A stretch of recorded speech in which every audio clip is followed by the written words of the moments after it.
22 million black victims of Americanism are waking up, and they're gaining a new political consciousness, becoming politically mature.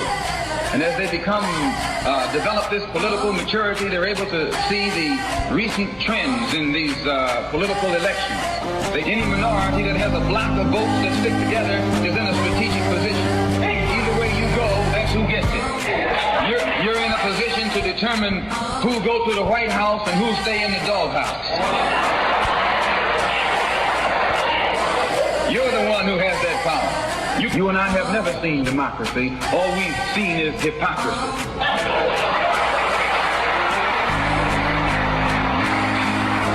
When we open our eyes today and look around America, we see America not through the eyes of someone who has enjoyed the fruits of Americanism. We see America through the eyes of someone who has been the victim of Americanism. We don't see any American dream. We've experienced only the American nightmare. We haven't benefited from America's democracy. We've only suffered from America's hypocrisy. And the generation that's coming up now can see it and are not afraid to say it. And are not afraid to say it. And are not afraid to say it. And are not afraid to say it. And are not afraid to say it. And are not afraid to say it. And are not afraid to say it. And are not afraid to say it. And are not afraid to say it. And are not afraid to say it.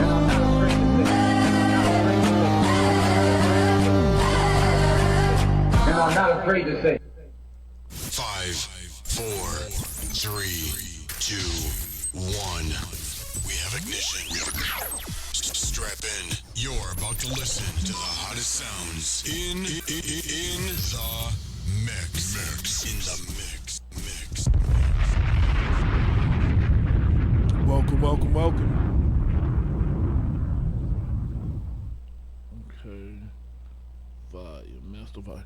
Welcome. You are tuned into Black Westchester Presents the People Before Politics radio show. We're on every Sunday 6 to 8 on InTheMixRadio.com. And I am AJ Woodson, your host. Damon K. Jones is not here today. Dr. Bob will not be here today, but Lorraine Lopez is in the building. We have a full show for you today. Let's see who we have on the show. We have an author coming up from the Bronx. She should be here shortly. Her name is Nina Garcia. She wrote a book called Scars That Save Us. She will be our first guest. Our second guest will be New Rochelle City Councilman Jared Rice, who is just appointed to the New Rochelle City Court judge. Something we told you that we knew was going to happen once he made the announcement that he was not running for re-election, and he endorsed Yadira Ramos Herbert.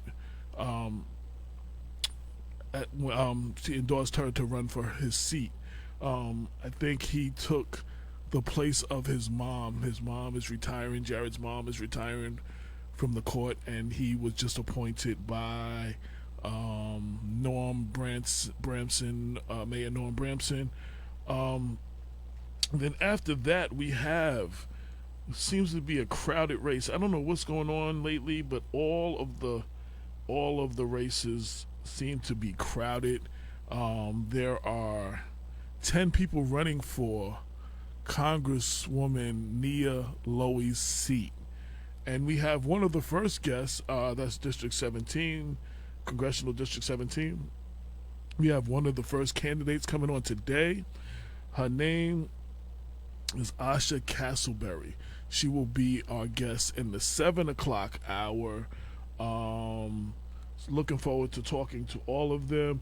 We also have a couple of other candidates coming up. Mondeer Jones will be here next week. And Catherine Parker, County Legislator Catherine Parker, has just announced, I guess she's the number 10 candidate to announce, and she will be here either late December, probably early January, because I don't know how many people listen in the day before New Year's Eve. So we'll probably have her on. I think we scheduled her for the 12th. I think January 12th. She will be here, and that's 3 of the 10 candidates that are running for this congressional seat. So they that's what's going down. What happened recently this week? It's been a slow week, basically. Everybody's talking about Trump and impeachment. We're probably going to have Charles Stern come back on soon to give us a rundown of the whole impeachment situation, what it means, what happens. I guess they're voting this Wednesday to see the full House will be voting this Wednesday to see if they are going to approve the 2 articles for impeachment, and then it goes to the Senate. That's pretty much it. I want to welcome to the show the lovely Lorraine Lopez, who has been MIA, taking care of her grandkids. She is back in living color in the studio. Shout out to Lorraine Lopez. Say something to the people real quick. Hey, it's good to be back. And taking care of my grandmother duties. But it's good to be back. And then the holidays, you know how it is. Absolutely.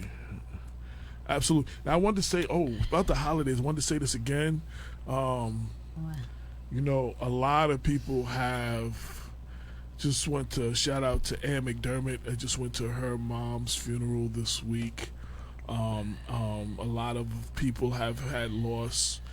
And I know a lot of times you say, they should be over it by now, whatever. But this time of year, especially between Thanksgiving and Christmas to the end of the year, is a great point of depression for a lot of people. I've been like in a little funk myself. My mom's birthday would have been was the 23rd.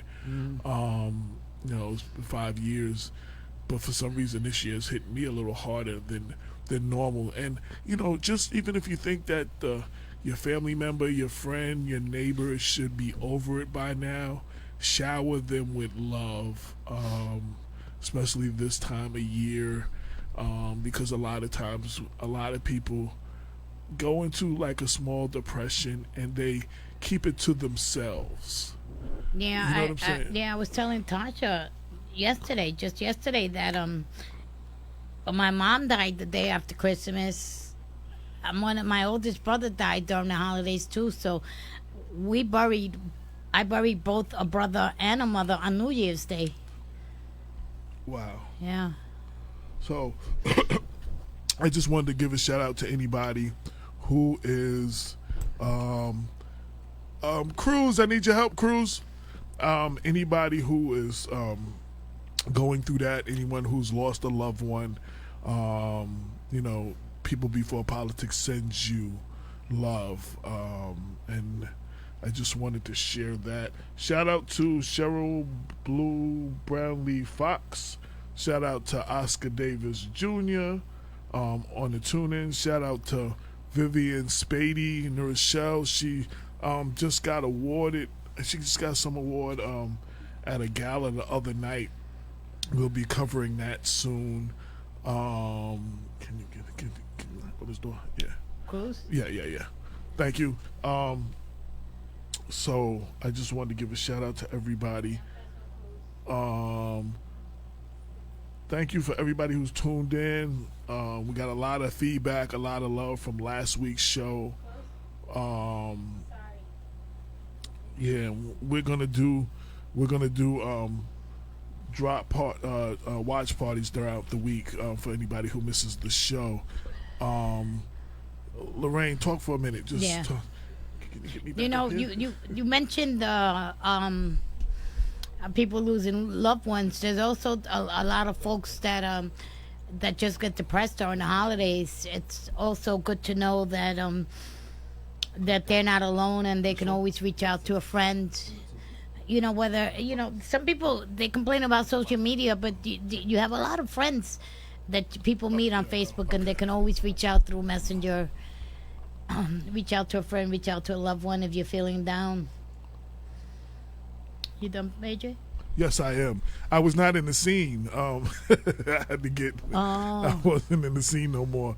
And we made some changes last week, and I didn't know how to get back to that scene. They put me back in the scene. Okay. Stanley Ridley said, "Happy holidays! Happy holidays to you, Mr. Ridley." Happy holidays, sir. We got to play catch up. Now, another thing I wanted to say, I was watching a lot of TV, and I was watching. They have this cartoon on Netflix called Motown Magic, and what it is each of the episodes is like named after one of the songs of Motown song. Oh, cool. And it's just some kind of lesson in it. And one of the last ones I saw was about quality time. With social media and everybody, you can go to restaurants now and you can see a table full of people and everybody, no one's at the table talking to each other. Everybody's on their cell phone, on Facebook, checking their email or whatever. And we lost the quality time thing with everybody, the physical interaction. We're losing it more and more. You see that restaurants, you go to somebody's house and everybody's at dinner, everybody has their gadgets out. Like I know a lot of people are making the little dinner rules, like no phones at the table. This is the time we used to talk to each other. We used to engage in each other. And now more and more social media, these smartphones making us stupider. These smartphones, we're more engaged in the smartphones than we are each other. And I've actually seen people at a table together that I was at talking to each other through text, as opposed to verbally speaking with each other. And the more we lose the human interaction, we get these divisions and the craziness that's going on around the country because we don't talk to each other no more. Yeah. You know what I'm saying? So I like to encourage everybody during the holidays when you get together, turn your phone off, put it in your pocket, and celebrate your family. Celebrate your family and your friends. That fellowship is what's missing. And I've seen it, and we get more and more into that. Like, I've actually seen people at tables watching TV, and they're all watching 3 different programs. Like, you know what I'm saying? Like what the hell is going on? You know what I'm saying? And kids are playing games, and we don't talk to each other no more. I just wanted to speak on that. So during the holidays, when you're with your family, turn your phones off, turn them on mute. Just spend more time and cherish your family, especially when you talk about loss of loved ones. You don't never know. That may be the last gathering you have with family. And how would you feel if you didn't talk to them the whole time? All you did was on social media, and you never got another chance to have that gathering, that fellowship with the family, again. Mm-hmm. You know what I'm saying? It could be your last day. You know what I'm saying? So anyway, I just want to throw that out there. I don't want to bring everybody down, but we need more human interaction, and we need to put the phones down, and we need to take a damn break. They showed this show. They came into a person's house and they put cameras and stuff in there and they monitored, and the kids were spending 16 hours a day on social media, on their gadgets. The mother was coming home from work and spending half of her time on her emails doing work. You know what I'm saying? And the father is somewhere else. Even when they got them all in the same room, they were one on the couch here, one on the couch here, one over there, and they still was all on their gadgets. You know what I'm saying? Yeah. And it was and when he broke down how much time a day each member spends on, they couldn't believe that they actually spent that much time. They actually spent that much time on social media. So let's not let social media make us less social to each other. Ha ha. AJ's words of the day. Ha ha. He's stupid. Come on in. Our first guest is here. She's outside. She's coming. Shout out to Lorraine, Money Penny, Glenn P. Butler, Chris Breezy. Cheryl said, thank you, AJ and Lorraine. The loss of family is so real. It is, and there's so many people. I mean, I've gone to, in the last year, so many funerals. Brenda lost her husband. Several people lost their mom or their dad. Damon lost his mom this year. Yeah. You know what I'm saying? It's like a lot of us, a lot of people have had loss. Let's just show that love. Our first guest is coming in the studio. So, Lorraine, before we get our first guest comes on, what have you been up to? Anything? I've been taking care of the grandchildren. Okay. Anything else you want to say to the people? No, everything's good. Everything's good. You know, enjoy the holidays. Don't get depressed. Pick any seat you want. Right here. Yeah. You have your computer in front of you, so you can get on your social media and share, tell everybody you're here, do whatever you want. We're streaming live on my page. You can share it to your page, so everybody can watch the show on Facebook if they want, all your people. So let me welcome our first guest in the studio, first time here, Nina Garcia. Let me give you a welcome round of applause. There you go. We try to, we deal with a lot of politics and a lot of corruption, and we deal with a lot of things, but I try as much as I can to bring new authors on and let them come and talk about their books. I'm a writer. I think, we have to support our fellow writers, our black and brown writers especially. We don't support each other enough. Bring it as close to you as you can.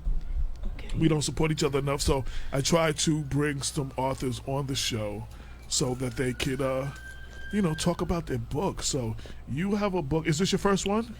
Yes, it's my first one. Okay, new author. And it's not her only one though, because I saw the interview. You gonna write more? Yes. Yeah, we watched the interview with was it Veg? Somebody Veg? Yes. Veg. Okay, yes. I went and looked it up and I shared it with Lorraine and everything. So, so your book is called, what's the name of your book? The Scars That Save Us. Okay, I'm very interested. I know Lorraine said she was very interested in that title. Mm-hmm. What is the book about? Well, it's based on a true story. It's about my whole life. Well, not my whole life, because I'm still here, duh. Your life up to now. Yes, up to now. It's since the age of 4. Mm-hmm. And I decided to write about my story because I know it's inspirational from where I come from. Right. So I didn't hold back, and everything in my book is true. Okay. Very intense story. Okay. I've gotten a lot of feedback where people, tell me they got to put the book down for a bit because they get emotional. Aww. Right. So, it's a good thing. I'm like, yes, I did a good job, So tell us about you. Who is Nina Garcia? Nina Garcia, it's a lot about me. I'm going to start with, I'm an amazing woman. Nice. I'm an amazing woman. I'm a jack of all trades. I'm a go-getter. I don't find anything impossible. When I want something, I go after it. I do whatever it takes, to get what I want in life. I don't let anything stop me. I motivate myself. I inspire myself. Where are you from? I'm from the Bronx, born and raised in the Bronx. As they call it, the Boogie Down Productions. The Boogie Down Bronx. Yes. I used to be actually dating myself. Mm-hmm. I used to be a rapper. Oh, wow. I was signed to B-Boy Records when KRS made that record, South Bronx. I was at that label, B-Boy Records, in the South Bronx. Uh-huh. Yeah. Wow. So, I'm a little older than everybody in the room. Yeah. Oh, well, you look great. Thank you. I will be 54 in February. Yes. Oh, wow. Yes, what did same age, JJ? Okay, well, I'm a couple of months older than you. And I was trying to make you know you're younger than me. You know what I'm saying? Well, I need the remedies for the wrinkles. Well, actually, 'Cause I don't see any on your face. because Lorraine just celebrated her 26th birthday for the second time. For the 27th time. Yeah, for the 27th time. There it Yeah. goes. Yeah. So, so Trying to get on this I know. I always be, Black Westchester. I always encourage people to support Black authors. And Lorraine's like, yo, what about the Latino authors? We need some Latino authors. So I wanted to make sure she was here today when we had you on the show. And shout to Kier Walker. Yes. Who I used to after the rapping thing, I used to write for a lot of magazines, The Source, Vibe, and several other hip hop publications and stuff. And I know him from back then. Okay. We were at a lot of the same functions, and I know he was either a writer or he was in that whole mix too. So Yes. I did a watch party of one of our previous shows, and he hit me. He was like, "Oh, I got somebody who would be great for your show," and he told me about you. So we had to make that happen. Yes. Thank you. Yes. Like I'm very, very happy. So for now, where is your book available? It will be on Amazon. And feel free to hold up a copy so people can see it. Sure. Yes. Okay, there you go. Pretty cover. Yes. Thank you. It's a picture of me. Yeah. So it will be on. It will be on Amazon soon. Okay. I'm gonna have it on Amazon, Barnes and Noble. Okay. It's gonna be all over the place. I'm gonna post it. So when will it be available? When will it? Give and take January Okay. for 2020. Okay. Yeah, sometime in the middle of January. It'll be available on Amazon. Both Lorraine and I both said we're very looking forward to reading the book, and I love stories that tell the transformation of where people have come from and where they have gotten to, and the scars that they've gotten along the way. And the reason I think these stories are very important because there are a lot of other people going through things, and they sometimes think that they're going through it by themselves. Like I've often said, like Mary J. Blige has been a inspiration to generations of females that have gone through a lot of things that she has gone through, and they've gotten through it through her music. So it's for us who are, whether we're artists or authors, or it is our job to share our stories to inspire others. It's liberating for us. It's therapeutic for us. I speak for myself as a writer. Writing is very therapeutic for me, but we find out that it inspires many others. And they see that a lot of times what'll happen is you'll think something is so bad in your life and hear a story maybe like yours and be like, damn, I ain't go through nothing like that. Like, and if she could get through it, then I can get through it too, and hopefully that's what will people will get from your book. What was the hardest part about writing the book? Wow. I didn't want anyone in my family, especially my mom, due to the way I was brought up, back in the days, chancleta style, you get your whoop, if you don't listen, and they get angry because of the way they, the old-fashioned ways. Yeah. They might take certain things personal. So I was afraid that my mom would not speak to me, and feel a certain type of way about it because, it's my life story. And she's like very, discreet with her personal stuff. But that's what was holding me back. It was just not knowing how to publish it, how to come out with it, without my mom giving me the chancleta. Did she read it? Does she know what's in it? The context of the book now? She has not read it. She has not read it, but other people have read it. So they went back to her and was like, oh my God, your daughter's book says a lot of bad things. And she was, she hasn't read it yet. She was upset about it, but now she's, she's okay. She's okay with it. Yeah. Did you have any other, and it's hard to tell your story without talking about people that were very close in your life, whether it be your parents, your siblings, your friends, and sometimes you have to navigate that getting all of your story out without kind of putting their business in it, like, you know, making them feel like, you know. So how was that? Did you find that? Was there things that made you hold back? No, I can't talk about that because they'll all be upset, or I just need to get this all out and let the chips fall where they may. I mean, yeah, I mean, I did hold back on a lot. Before I published the book, I did hold back on a lot, but then I got someone, you know, I decided to talk to a second party, someone, you know, like a therapist that can give me a better advice before I took that step. And she gave me a good advice. She said, listen, you come a long way and you can be very inspirational to a lot of young females that has had children at a young age. right. And has not gotten as far as you did, coming from the Bronx, coming from, you know, your trials and tribulations, things you've been through. You could be a very good example, role model for these girls. Why hold back? It's not about anyone else, but it's about you.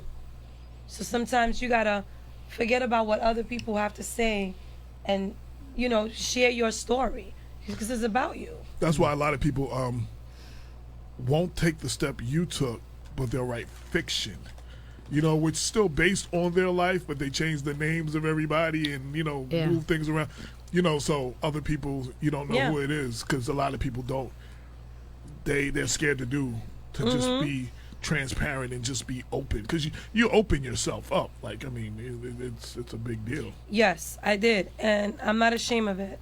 Like I said, it was a big step for me because my children, I'm a mother of 3 and a grandmother of 3. Wow. I'm a grandmother 3 too. Yeah, and it's a beautiful thing to have grandchildren. They're adorable. And, you know, I didn't want my kids to look at me in a different way. So it was a lot of thinking to do. But then I just said, you know what, this lady is right. She's like, you got to speak up. Because that's what's going to help you heal. You know, it's going to help you heal. Seeing other people's expressions of what you've been through. Not everyone's going to react positive. Some people are going to say, wow, you know, I'm very proud of you. Or some people are going to criticize you. But that's part of life. Right. So if we live with other people's criticism and thoughts, then we're never going to succeed. One of the things as a writer that I had to get over, even writing news, just doing news, I had to realize that perception, I don't own perception. Perception belongs to the reader. So no matter what I wrote and what I meant, how others perceive it, if that's how they own it, I can't do nothing about that. You know what I'm saying? So I can't get upset and I can't stress myself if people don't understand. I can try to make it as understanding as possible. You know what I mean? But that used to bother me when I would put all this, hey, what's up? When I would put everything into it and all of a sudden, you know, people just didn't get it. That used to bother me. But, you know, and it'd be like, how do you get that from what I wrote? Like, what? You know, but perception belongs to the reader. It doesn't belong to me. Exactly. You know what I'm saying? So, what would you, how long, now, okay, so for other people, I know a lot of people always say, oh, you should write a book, you should tell your story. What advice would you give to someone watching this who is going to see this that may be thinking about writing a book? They don't know what to do, they don't know what to start, how to do it. What advice would you give them about writing their story or writing a book, period? Well, to start off, you know, content is the most important thing. You have to be very organized and ready to speak your mind. You know, get into it, but get into it as if you get into that romantic song and you want to remember the words to that song because it means a lot to you. That's how it should be for your book. Right. You know, get into it and don't be afraid to speak your mind because this is about you. You know, be very specific and allow people to know who you really are. Be open-minded. And once you're open-minded, the words will just flow through, you know? It'll just flow out on its own. Were you, a writer? Did you have a blog, or this is the first thing you've written, period, or? I actually was never a writer. I actually started writing my book at 16 years old. Okay. And I wrote it in English and Spanish and English and Spanish, and it was like all over the place in a composition notebook. And, one day I just decided to say, you know what, let me take this and let me just get better advice. So I started networking. And I started, networking, going like to shows and, awards, movie awards, and etc. Meeting people, talking to other authors, getting feedbacks, taking notes. Mm-hmm. And that's when I actually started to get a hang of how you should, how do you start writing a book? Mm-hmm. How do you begin? Because it's good to get feedback. It's nothing wrong with asking questions. Right. Some people are afraid to ask questions because they feel like they're going to be judged because they don't know. Never be afraid to ask questions. Right. And take notes. Right. So that's how I started. And you finished it in the cruise? I finished my book in a cruise and I was drunk. Yes. Iced tea, Long Island iced tea? Yes. I was so drunk. She did her homework. Yes, she did her homework. I love it. I was so drunk. Yes. My husband took me on a cruise for 8 days. And it was all you can drink. We had the all you can drink package. So when we was like getting close to going back to New York, like 4 days before we came back to New York, is when I actually got on my laptop and I started to write. So I wrote all 46 chapters in 4 days. Wow. Drunk. I mean, I had like maybe 7, 8 Long Island iced teas on the table, and I would just write, and I would just type, till I finished. Very nice. It's funny because some of the best writing sometimes happens that way. Oh man, one of my favorite I can authors, write when I have a drink. One of my favorite authors, Donald Goines. Wow. He had a heroin problem, and the publishing company, put him up in this little hotel room and kept him with a steady supply of heroin, and he kept pumping out. He kept pumping it out. Now that wasn't good for him, but he kept pumping. I'm not saying that he wouldn't have done the stories without it, but they kept him pumped up, which they took advantage of him. Well, I could tell you I wouldn't be able to probably do it because I was nervous. And it was my first book. I probably wouldn't have been able to do it without alcohol. A lot of times I need the alcohol, like before I got here. I said, "Oh my God, I'm nervous. Let me just take a shot." But so let me without we want people to buy your book, so we don't want to give them the whole book right now. Of course. But give them something just to pull them in. Just tell them something that just. Well, or an excerpt from the book. Well, there's a chapter in the book. Can't tell people where is that. You have to find the people, okay? That explains when I became angry for everything that happened to me. Became very resentful towards men. Okay. And I decided to make it a hobby into knowing how to take from men without sleeping with them. So it became like a hobby, not just a hobby, it became like a college, like a college course that I had to take. When you want to go and want to major in whatever business. So I decided to major on, sucking them into getting what I want. So I hustled them because I became very angry at men for a lot of the things that happened to me. So it became it explains the beginning and the outcome of it. So your book is pretty deep, huh? Yes. Nice. It's very deep. Okay. I'm doing 10 things at the same time, so you got to excuse me. Oh, that's okay. Yeah. I'm still trying to get into my Facebook. Oh, okay. Anything I didn't ask you that you want people to know about the book? Well, you actually asked me a lot of questions about the book, right? And you did too. You did good though. Thank you. You did the Long Island iced tea part. A lot of people didn't know that. Have you gotten a good reaction from folks that have read the book? Yes, Good emotional. feedback? Yeah. A lot of emotional reactions. People telling me, "Wow, you don't look like you've been through that." Yeah.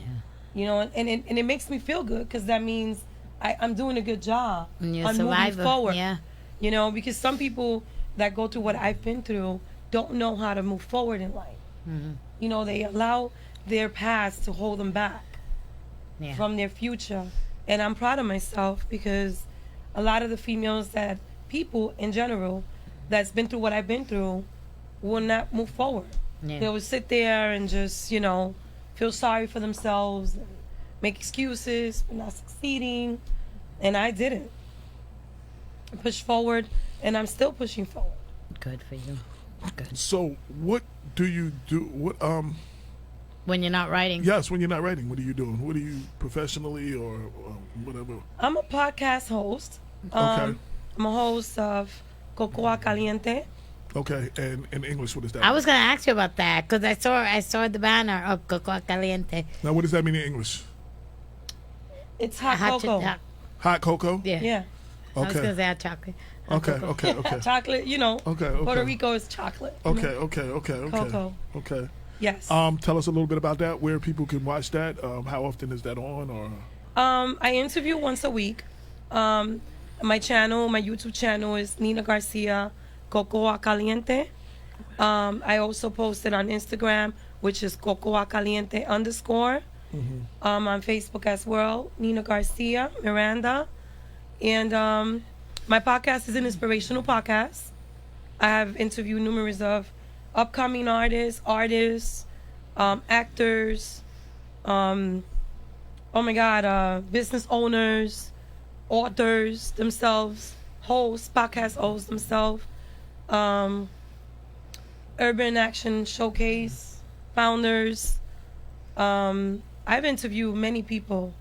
I've had artists from Shea 45. I had Kevin Mason from Power.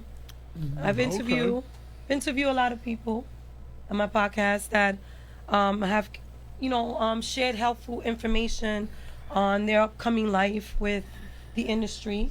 Mm-hmm. What is the industry about? The trials and tribulations on the industry, because the industry is not easy. And I like to share their stories due to the fact that we have a lot of young upcoming artists that are getting a different perspective about how they should be known, how they should deal with the industry. Yeah. So I try to get as much as helpful information from all these artists, authors and founders, so they can help other people, achieve their goals, pursue their dreams. that's what's up. How old are your grandchildren? I have an 8-year-old grandson named CJ. I have a 5-year-old granddaughter named Ruby. And I have a 3-year-old named Leia. That's the tough one. That's the tough one. Leia is the tough one. Yes. Very outspoken little girl. Yeah, I got a 3-year-old granddaughter too. Yeah. Yeah. She's I call her Moana because she looks like Moana. She's a handful. That's my youngest. And then there's another one on the way. Oh, okay. Yeah. So here is, I guess, is a trailer for your book. Right, yeah. Let me Yes. get it real quick. Yes. Let me see if I can get that going. Hold on.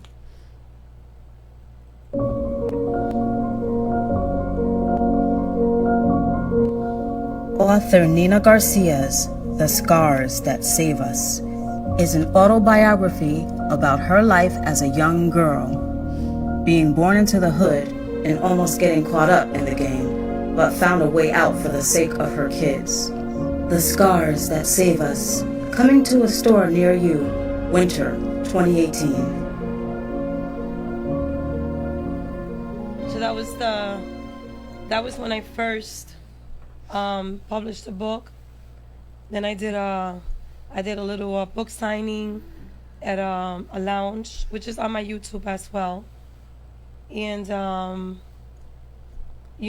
now I'm actually gonna have it on Amazon, Barnes and Nobles, because like I said, it was kind of difficult for me to learn the whole process on my own. Because when you're a self-publisher, you gotta get all the, do all the research, know what you're doing. Yeah. be careful who you deal with.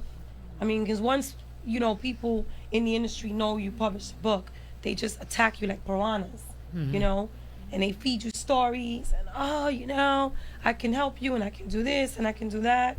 So I always tell people, take your time. You know, take your time. Don't rush through it. Doesn't matter how long it takes you. This is not about competition. What matters is that you're on the right page and that you're not being taken advantage of. Because, you know, you have to do your research. You have to. It's very important. So I took my time with it. And for 2020, it's going to be a big thing for my book. It's also turning it into a script. Oh, yeah? Nice. Yes. I'm finally turning it into a script so I can have my movie going. Yes. That's what's up. That's what's up. One more time, you already said where we can get it. Website, anything else you want people so they can reach out to you? Well, I mean, I also did a movie Ah. called Trapped. I played the lead actress's best friend. One of the actors that is in the movie, known actor called his name is Jamel Howard. He did The Purge. I played his girlfriend's best friend in the movie, and I'm presently doing another movie project with Money Saga, and it's also on my Facebook. So there's a little couple of trailers up in there. Okay. So it's the beginning of another movie. Trap was actually shown on the movie festival. It was shown in November actually. Okay. And it's going to be on Amazon as well. Okay, And it was cool. created by Maria Hernandez. She's also Latina, Puerto Rican, very intelligent woman. So she's the creator, author of Trap and Trap 2. Okay. I'm sharing. I was looking up your. I shared the trailer, and I'm sharing the link to your YouTube page on in the comment section, so people that are looking, they can go check it out for themselves. Yes. The trailer for my book, the trailer for the movie Trap is there. Also, the book signing event, it's on my YouTube as well. Do you have one coming up, a book signing event? Yes, as soon as the book goes back on Amazon 2020, I will be doing another book signing event. Okay, good. Yes. Well, we definitely want to. One of the things I was telling Kira, I said we wanted to definitely check out the book, but Yes. Lorraine has a column, Latino Empowerment, in the paper. And I know she was interested in seeing the book, reading the book herself. Yes. So if I can get her, I'm going to try to see if I can get her to read it and do a review for the newspaper. I can do that. This is the first time I'm asking her. I'm asking her on the air. I didn't Yes. talk to her ahead of time about Yes. this. I always have sir. ideas. I have ideas in my head, and I just got to get them out when I get them out. Yes. And that's the first time I talked to her about it. But I thought that would be right up her alley and would be great for her Latino Empowerment column. Yes, I actually have 2 books, one for you, one for her. Oh, Absolutely, beautiful. that's Thank a beautiful you. thing. Yes. That's a beautiful thing. Everyone needs to check out this book when it comes out. Definitely, once it's out, I'd like to have you come back on, let everybody know again where they can find it. Sure. We definitely want to do a review of the book in the paper. Lorraine getting her selfie game on real quick. Went through. Okay, sorry. Okay. She's into it. She's into it. Me too. Me too. Yes. So, anything else? I didn't ask you. Websites. Anything else you want to tell people? Anything else? Well, people can find me on Cocoa Caliente _ Instagram. Now spell that for those who don't know what. Sure. It's COCOA CALIENTE _ Okay. That's my Instagram. Right. We're following you too. I just Yes. followed you earlier today. And my Facebook is Nina Garcia Miranda. Okay. So it's NINA. Garcia is GARCIA. Miranda is MIRANDA.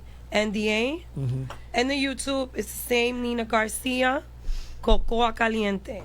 Okay. You'll find me there. I also have my own Video Productions. Oh, okay. Yeah, Ray and Nina Video Productions.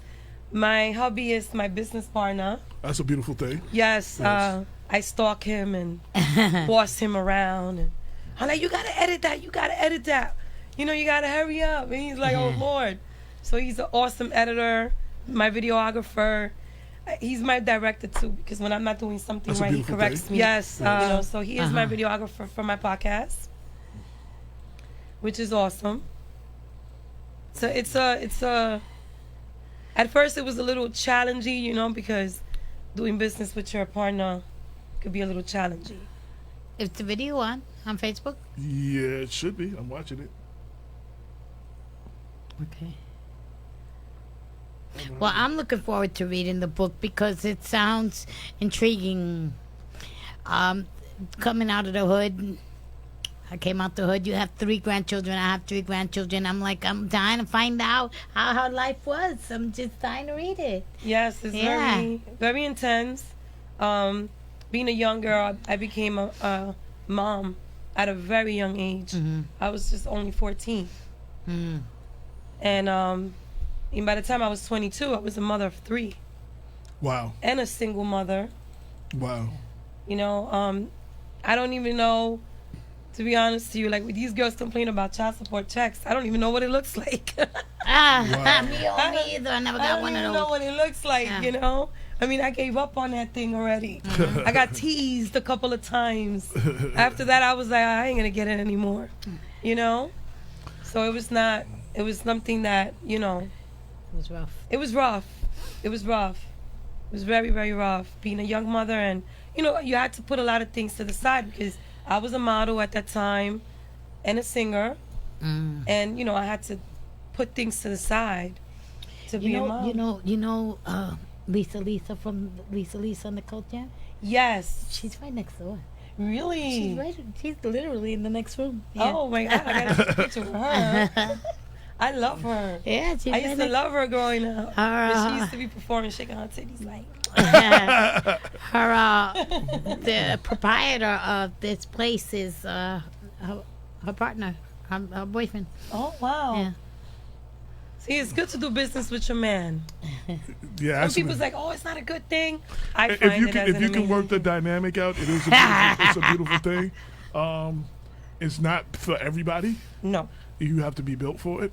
You have to have 2 people that are understanding to each other and everything. But when you see it, I mean, you know, you see those couples like Ruby Dee and Ozzie Davis that have, you know, their professional careers for years, and several other people. They're just those couples. Will Smith and Jada seem to make it work. You know what I'm saying? And you know, they work on various projects individually and collectively. But I want to thank you for Gloria coming. Stefan.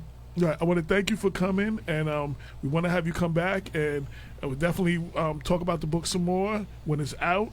So remind everybody again, and definitely hear about your future stuff that you got coming up, because I know you got some stuff you want to, you know, all of that stuff. Yes, so. It's a lot. It's a lot. But like I said, we're definitely gonna we're mostly gonna read the book, and we're gonna do a review in the paper and everything. So you know, going into the new year, so before it comes out. That we should have that out to help sales. Everybody definitely needs to check out this story. It's from the little excerpts and stuff that I've seen, it's a very powerful story, and we need to support our new authors, definitely. Black and Latino authors. He's a Black and Latino. Yeah, because you always say, what about the Latino authors? You always talk about the Black authors, you know. So I say that every time. For every subject. Yeah, we have a lot of Latina women that are authors now. Yes. So, and anything else that you're working on, please contact us, and we get you back on here, and you know, utilize us to get the word out. Yes, thank you. Thank you for having me. And for those that want to follow me on YouTube, don't forget to press that subscribe button. It's free, people. It's free. That's what's up. People just want to look at your stuff and they just don't want to press the button. I'm like, it's free. Just press on it. And we're about to get into our next. I got a bunch of guests coming on today. We're about to get into our next guest. But I want to give you a round of applause and thank you for coming. Thank you for your time. I'm so looking forward to reading your book. Stephanie Swan, one of our listeners, said, I'm definitely looking forward to reading your book, Awesome. reading this book. So definitely, we're gonna once it's out, we're gonna blast it out to everybody and let everybody know, to go get it. Yes, Go get it. yes, thank you. And as we're moving on to our next guest, I want to before we do that, I want to pay some bills real quick. We are now having commercials on the show. If you want to get your commercial on the air, you can do that now. We're offering that. And this one is our first commercial. So I want to get that on real quick and pay these bills. Ty Associates is a BBB accredited financial firm serving Mid-Hudson, New York, and the surrounding areas. From tax return preparation and amended returns to refund planning, we offer reliable financial services with keen attention to detail. Since 1998, we have proven the quality of our service with our clientele reaching across all 50 states. Ty Associates manages the mess. Money, energy, time, and space. Let us go to bat for you. Ty Associates. Tying it all together. Okay, so as we said, you can get your commercial. If you want to advertise your business, you can hit us at blackwestchester@gmail.com, and we could be playing your commercial for your business as well. That's a new service we're offering. But we're never going to get to a point where we're going to be too commercial driven. It was on this 30-second spot. We might have like 6 on a show, so that's like 3 minutes out of the show. But we want to thank all our supporters and advertisers, and thank you for my book. And our next guest is a friend of the show who's here a lot. He came in often as city council, and now he has been appointed to the New Rochelle City Court. He will be a future judge in New Rochelle, and Jared Rice is his name. Anywhere that you want to sit, any one of the seats, to give you a round of applause real quick. You see, this is live radio. I ain't got no backdrop where we go to another scene and come back. It's just, you see the people moving. It's live. You want to go out and take your pictures or whatever? No, I'm going to check numbers. Okay, cool. My man, what's going on, sir? What's up? How's everything? I'm good. Long time no see, Absolutely. So you're I don't want to call it your protege, your person that you endorsed. Successor. So your successor, yes. Successfully won her race. Absolutely. Shout out to Yadira Ramos Herbert. Did I say that right? Yeah, Ramos Herbert. Okay. Yeah. So I said when you first said that when you first told me that you weren't running for re-election, I said you probably are next in line for city court judge, and maybe your mom. I mean, I didn't know none of this. But I said this back then, and I've said it a few times, and that ended up being the case. So, did you know that you were being looked at when you decided not to run again? Did you know then? Did you know? So, at different levels, right? There are different judges, and there are different ways for judges to become judges. So right. At the very top level, you have the Supreme Court of the United States, and you have that being selected by the president and confirmed by the Senate, right? Right. Lorraine, close the door. I'm sorry. Go ahead. Close the door. Go ahead. And at the county level, you have elections, and sometimes you have governor appointments. Right. But in New Rochelle, we have 3 city court judges. 2 of those are appointed, and 1 of those is elected. So it's just the way the city charters was written many years ago. Right. And it just happened that one of the appointed seats was coming up, and I expressed interest.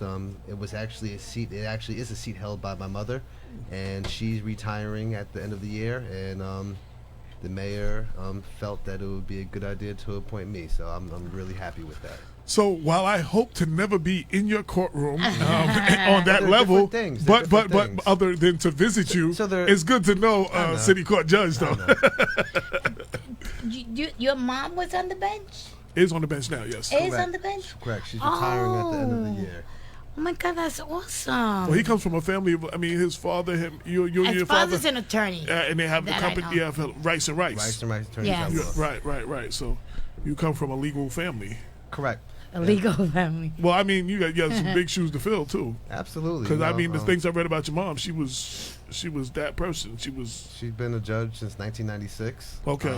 In the New Rochelle City Court, so I'm familiar kind of with just how it works a little bit. My brother's also an attorney, but he left the law practice to become a minister, but he still has his law degree. So, my brother said congratulations. Oh, Big cool. Mike. Oh, Big Mike. Okay. Mike Green. Yeah. Okay. He Mike's said, in Atlanta now. Yeah, he's in Atlanta. I told him. He cool. said, so y'all went to school together. I think it was school. Do y'all the same age, y'all? So I think Mike's a couple years older than me, maybe 2 or 3 years older than me. Yeah. 33 Lincoln, yeah. Yeah. 33. Oh, that's where you lived in 33? No, I had friends there, and I stayed overnight a lot of times, and the Remington Boys and Girls Clubs practically where I grew up, so yes. I'm just familiar with everybody in that area. Yeah, I definitely graduated from UCLA, the University of corner of Lincoln Avenue. Yeah, so even though I was in Mount Vernon, I was always, I had a lot of cousins and a lot of friends and a lot of misspent youth in that area. Yeah. And also, I used to go to the church. Which one? St. Catherine. I used to go to St. Catherine. Yeah. But my family all belonged to Shiloh, Bethesda, like, so all up and down that block. Like, gotcha. Yeah. And New Rochelle's a special place. We are a real community, and we're passionate about every single issue that happens in that community. And I saw that with the coach issue. Yeah, that was a very passionate. There was passion on both sides of that issue. On both sides, yeah. But shout out, more importantly, I think to your piece, to your credit, right? Shout out to the football team. Yes, what they did was amazing. 13-0, just to run the table like that, and under these adverse circumstances, and they were able to put everything to the side and still go win those 3-4 games without their coach. Easily, without that's the will to win. Michael Jordan had that will to win. Right, they had that in the playoffs. Yeah. And I did do a piece. I said, let's not let the controversy of the coach and the superintendent not allow us to celebrate our young people that performed. They did an amazing admirable job. Yeah, they were kind of remind me of the Mount Vernon basketball team a little bit. Oh, so. Yeah. Back in the day, yeah. Well, still, Mount Vernon still, yeah. Mount Vernon is, I think, one of the 10 top cities. Mount Vernon High School, 10 top cities that produce professional NBA players. Nice. Yeah, we're on the list. I think we're tied for 9 or 10 with Compton or something, or South Central, in Los Angeles or something. Well, to this day, one of the worst things I could just carry with me is the fact that I played basketball in high school in New Rochelle. Okay. And I never beat Mount Vernon, and to this day it just drives me crazy. So I need some therapy. I don't know what it is, but I can't get over that. I just never was able to beat them in basketball. Yeah. But there was Mount Vernon and New Rochelle, because even when I moved to Long Island, some of the games were so hectic that they had to have them in the county center, and only 50 students from each school were allowed, because it was all about the fifth quarter festivities, the fight after the game, whether it was basketball or football. It was always the fight after the game that became more notorious than the game. Cynthia Turnquest Jones said great strides. Jared Rice, love Cint from the airport. Yeah, she's down in the Bahamas, I believe, right now. Tell Cynthia much love. Yes.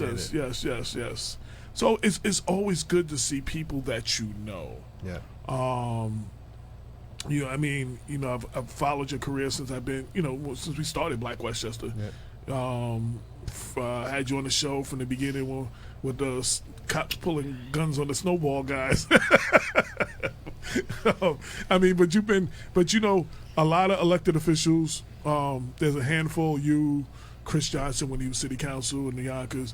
When I call, y'all pick up that phone and y'all get back to me with quotes, or if I need y'all on the show to talk about an issue in your city, y'all are always there, and you've always been that. We've tackled a few issues together. Racist Facebook post and the whole nine, and so, but are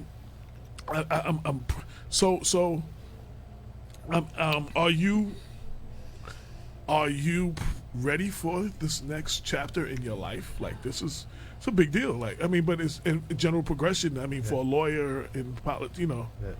So yes, I am ready. I think what makes it somewhat of a big deal is the fact that I'm kind of young to be a judge. I'm not the youngest, but I was going to ask you that. Were you the youngest? But well, I think in New Rochelle, but if you look around the state, there are other. But in New Rochelle. Oh, yeah, I think so. Okay. And I was hoping just to get a few months just to work my way in, but it appears that one of the judges may be out for a period of time, so I think I'll be thrown right into the fire on day one. So just the way it works, we have judges school from January 6th to January 10th.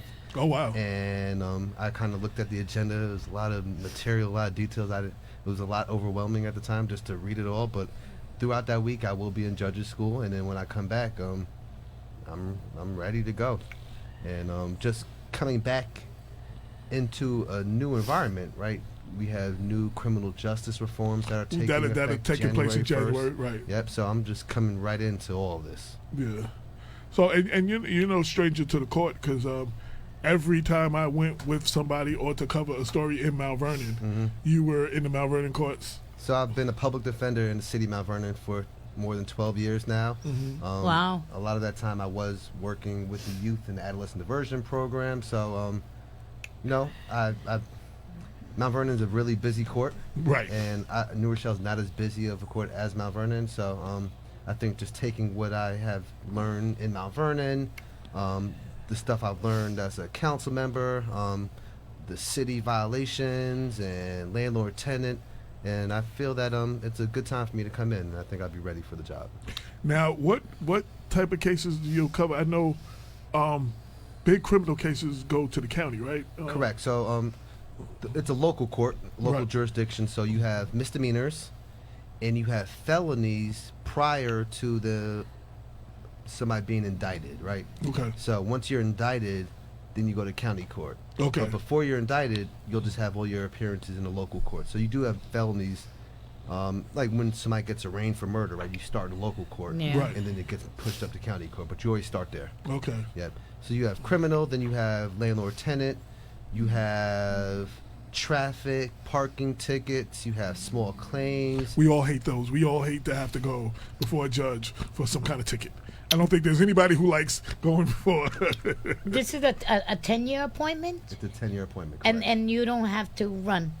Correct. So I was explaining to AJ just in New Rochelle, we have 2 appointed judges and 1 elected judge, and the seat that I am coming into is an appointed seat.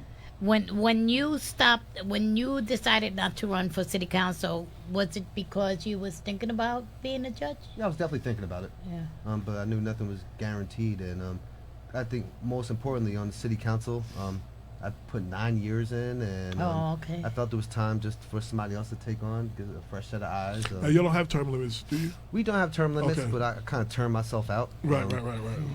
District 3 is a really demanding district in New Rochelle. So in New Rochelle, we have actual districts, and you represent Right. a set area. And District 3, I put in a lot of work every single day. And I felt it was time for somebody else to come in and kind of pick up where I'm leaving off. It's been a lot of transformation in the 9 years that you've been there.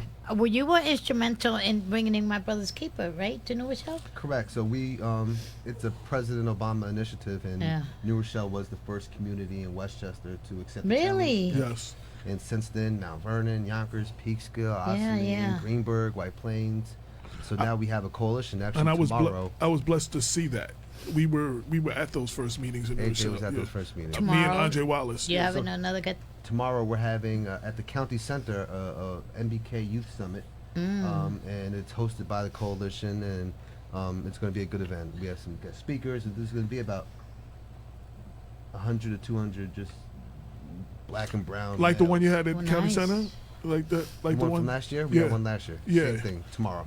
Oh man, that was a beautiful thing to see that many black and brown youth, Yep. and for them to see some great, strong Leaders. it was definitely. I wasn't able to be there in person, but Tahir, Dr. Chase made sure I got Correct. all the pictures and. She's phenomenal, by the way. Absolutely. Still trying to get on the show. She listens. She's been coming for 4 years now. Okay. Still trying to get on the show, but she's been busy though. But we wanted to bring her on to talk about. Actually, we wanted to bring on her, Dr. Bostic. Correct. We wanted to do the whole, My Brother's Keeper. The different ones, and have them all come here and talk about the importance of that to our communities. Because the issues are all literally the same, right? We Right. just want everybody to reach their potential in life. And there's so much wasted potential in our communities, and we need them to step up, and we need them to be solid citizens. We need them to be contributors towards everything that's happening. So that's the goal, and we're pushing ahead with that. So you get sworn in January 1st, So or I'm gonna maybe have, prior? So there's two. So there's an oath of office that you sign. Yeah, That gets you with in. the clerk. Correct. And then separate from that, I'm gonna have a swearing-in ceremony on January 3rd, Friday evening at the Bethesda Family Life Center. So we're putting that together right now. Who's gonna swear you in at the center? My mother is. Oh man, that's so beautiful. Nice. So what made her? She just felt it was time. She just was ready to. She was ready to retire, ready to move So on. in New York, judges have to step down at the age of 70. Oh, okay. So she's approaching the age of 70, and it was just an easy decision for her just to, after 23 years on the bench, just to focus on her grandchildren at this point. That's what's up. That's Yeah. what's up. That's what's up. Yeah, I'm just so excited for you. I'm just happy. I believe the court will be in good hands. Judges, and really wanted to have you on, not just because you're a friend of the show, but a lot of people don't really get to know. You don't get to know the judges. Correct. And just how it works. And Right. And you're going in with the new bail reform, right? Correct. The whole criminal justice reform, it kicks off. Bail reform and discovery reform. So Right. discovery reform refers to the exchange of information that goes between the prosecutors and the defense attorneys. Yeah. And in the past, what usually would happen, and the laws in New York say that the prosecutor doesn't have to turn over the critical evidence until trial or hearing. So you would never know what you were up against if you Yeah. were accused of a crime. But now the new laws are basically doing away with that old process, and within 15 days of an arraignment, the date you first appear before the judge, the prosecutor is supposed to give you everything. So that's going to be a really significant change in the system. It's going to affect a lot. Police departments have to get their papers and 911 tapes and videos, and they have to have everything ready for 15 days for the defendant. And Which is good for the defendant, because there's sometimes you don't even know. correct. You can't do a proper defense if you don't have the stuff to the last minute. Correct. You And know- it affects plea bargains as well. Right, and right. And what pleas you're willing to take. Right. Yeah. Knowing that, because people have gotten plea bargains before that stuff has come out, because they were told that You'll never know. Yeah, you never know. Yeah. And the bail reform is also going to be significant. It's going to affect industries, right? The bail bonds industry. Right. The jails are going to be much more empty. Right. So I'm on the board of the youth shelter of Westchester. That's a facility in Mount Vernon that Yes. houses youth age 16 to 21. If you're in jail, you can come to the youth shelter and get full service around the clock living environment. But we believe that those numbers will dwindle, and we won't have youth to even have a youth shelter. So now we're looking to perhaps change the mission to maybe more transition housing or something of that sort, which is still a need here in Westchester County. One of the good things about that, I know law enforcement, some law enforcement try to put out the narrative that we're letting all of them back out on the street, blah blah blah. But there's been incidents like the young man in Rikers who he ended up Chris hanging Browder. himself or something. Yeah, he ended up hanging himself or whatever because, and so many other people who couldn't afford bail. What they've experienced in jail, they were innocent of whatever it was, but they couldn't afford to give it out. Corrections, the correction facilities shouldn't be called that because there is no correction part. You know what I'm saying? Like they learn to be better criminals. I mean, and they expose the stuff that they never would be exposed to, unfortunately, during that time. So, Yeah, it's gonna be a shock to the system, and I think important for communities is to have services for those who are not going to be incarcerated anymore. They're going to be on the outside, and many times these individuals are in need of services, right? So I Right. think that's going to be an opportunity for communities and nonprofits and different organizations to step up and try to fill that gap where there is one today. So with this whole bail reform thing, So my sister's out on bail. Mm-hmm. I paid her bail. Well, Is it she's still hypothetical? no, it's the truth. While she's still going to court, can I get my bail money back? That's all. So it depends. So there's a list of crimes that judges are no longer allowed to set bail on, and it's like 3 or 4 pages of crimes, right? Okay. So, for the most part, misdemeanors and non-violent felonies, Yeah. you're not allowed to set bail on those. So for violent felonies, homicides, and assault ones, and so on and so forth, you can technically set bail on those. But for non-violent felonies and misdemeanors, so what would happen is on January 1st or the first date that she has a court date in 2020, her lawyer should just ask for the bail to be exonerated. But doesn't it? It doesn't go backwards, right? It just starts. It goes No. front forward. Does So it? even today, and now what courts and judges are doing are they're just releasing everybody's bail now, just so they don't have that backlog come January, which is going to be immense. We have another one of our co-hosts that has not been on the show for a while in the building. Priscilla Ichi. Nice to meet you. She's here with our next guest, but I wanted her to come in and sit down for a minute and get some screen time because it's been a while since we've seen her on the show. Greetings, Judge. Greetings. So I'm getting used to hearing that. You're getting used to Yeah, that. it's really. It sounds really weird right now. Your Honor. Getting accustomed to. Yeah. So I actually sat in court on Friday. So the way it works, you shadow a judge. So the judge is here, and I have a chair. I just pulled up. I'm just sitting right next to the judge. I'm just kind of observing and seeing Right. what's going on. Different point of view. Much Different. point I of mean, view. Like Yeah, it's much you're different. used to facing the judge. Correct. Right, Now right. you'll be seeing from the other Correct. end. Correct. So I'm seeing the attorneys playing on their phones. Which I was guilty of all the time. Right. But it's definitely different, and Right. just seeing how it was working, I was like, okay, I could do this. Right. Yeah. That's awesome. Well, I know judges cannot talk about certain things. Still an open door policy for when you need to come on and So talk there about are a lot stuff. of new rules for me to get used to. So that's why I said, let me just come now. Right. I don't know Right. what I'll be able to do Right, come right, right, January. right, but right. like for media, you have to get special permission Sure. from Right. Yes. some higher authority just Right. to talk to the media Right. about Right. anything. Right. Yeah. I deal with that a lot when I go to deal with Judge Armstrong and shout out to Judge Armstrong and shout out to his daughter. She has a new book out and she left copies with the judge. Okay. I think I'm supposed to meet it with him one day this week and go pick it up. So I worked with Judge Armstrong a lot. He was the judge for a few years with the adolescent diversion program in Mount Right. Vernon. So I was the lead defense counsel. So he and I. And then the drug court too, right? There's a drug court as well. Right. He's been doing that. Yeah. He's been doing his thing. Yes, definitely. We have 3 openings coming up. City court judge in Yonkers too. They're all elected. Huh? They're all elected positions.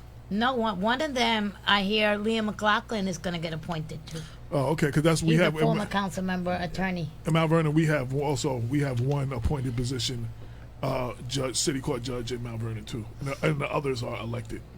Correct. So in Mount Vernon, there's 1 part-time and there's 3 full-time judges in Mount Vernon. Right. In New Rochelle, we have 3 full-time. Okay. It used to be 2 full-time and 1 part-time, but the part-time position was elevated to a full-time maybe a few years ago. Right. Yeah. So every city, it's weird. Like, it's no. Separate question because I was having this conversation about police commissioners and everything throughout the Westchester. Y'all have a like a lot of times the mayor appoints positions. Y'all have a city manager. Correct. Does your city manager appoint the commissioners, or does the mayor appoint the The commissioners? city manager handles all hiring. Okay. The mayor has an assistant, and that's like his hire. Other than that, every commissioner is the city manager. And is the city manager an elected position? No, the city manager serves at the pleasure of the council.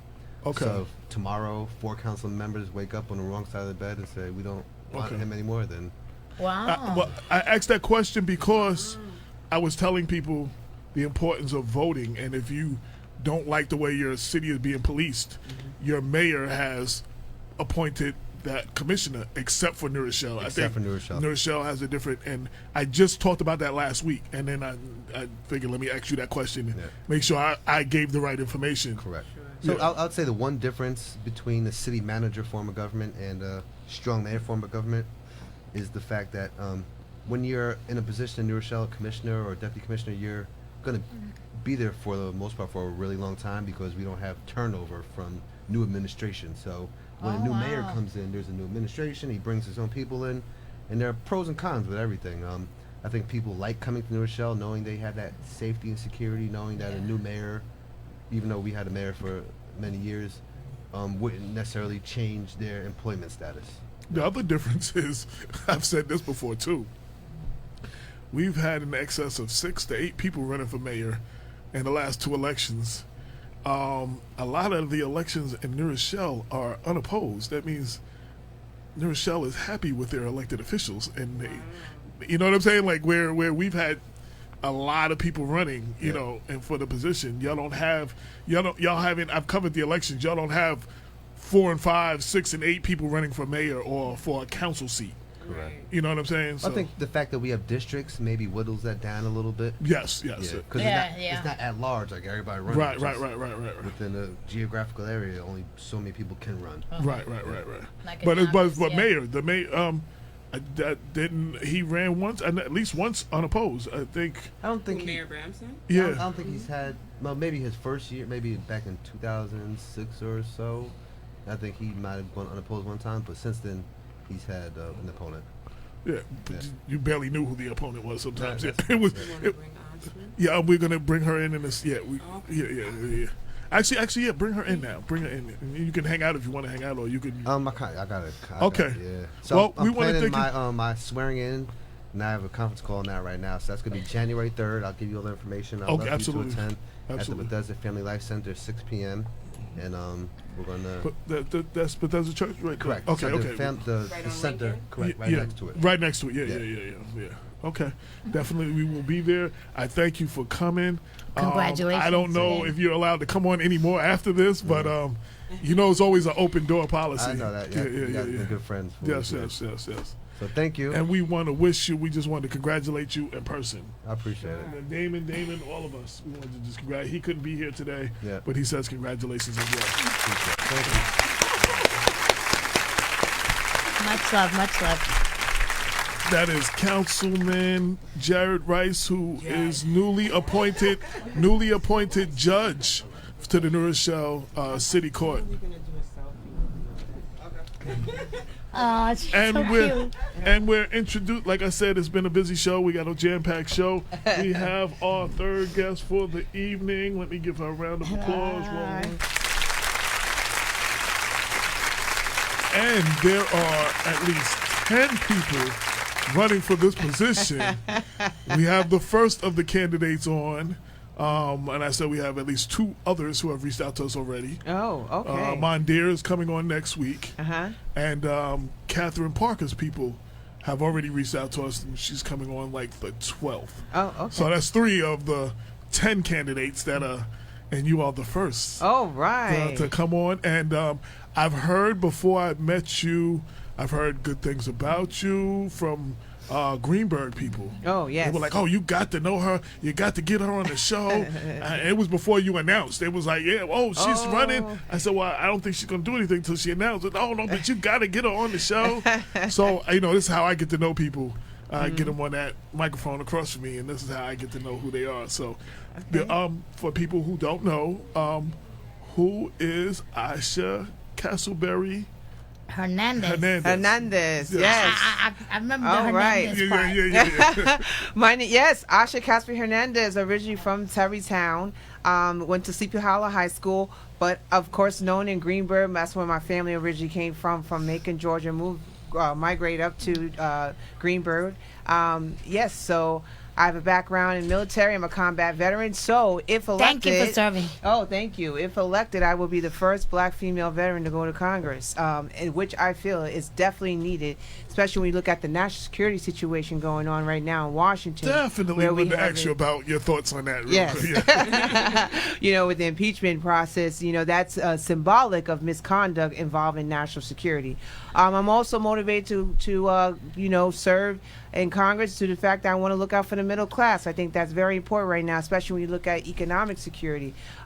This district right now is undergoing a lot of issues involving generational economic challenges. When you look at senior citizens, you know, they're just making it as far as, you know, making sure that we protect them in terms of Social Security, high prescription drug prices, you know. Then you look at the younger folks, they're having a hard time dealing with their student loan debt, right? I'm definitely going to be supporting student loan reform due to the fact that I also have student loans myself. Right. And it's making it harder for us to become homeowners in this district. You need in order to become a homeowner, you need at least about $250,000 on a down payment in order to be a homeowner. And good credit. Yeah, with good credit. I mean, that's a big deal. And, you know, also we have to look at our retirement crisis here. You know, going back to the Social Security aspect, you know, that has always been gutted. It's always being attacked in Washington, D.C., and that hurts us in terms of long-term security. Then you got to look at health care, too. That's a big issue right now, especially when you have a growing number of people that are actually being diagnosed with cancer.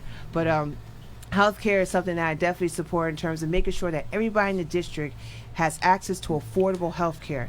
I'm really big on making sure we invest in a public option, stabilizing the ACA. I'm not in the business of pulling people off of their private insurance if they're comfortable with it, but I'm definitely interested in making sure we have a public option that people can go into, make sure the premiums are lower, the costs are lower, and create some sort of competition between the two.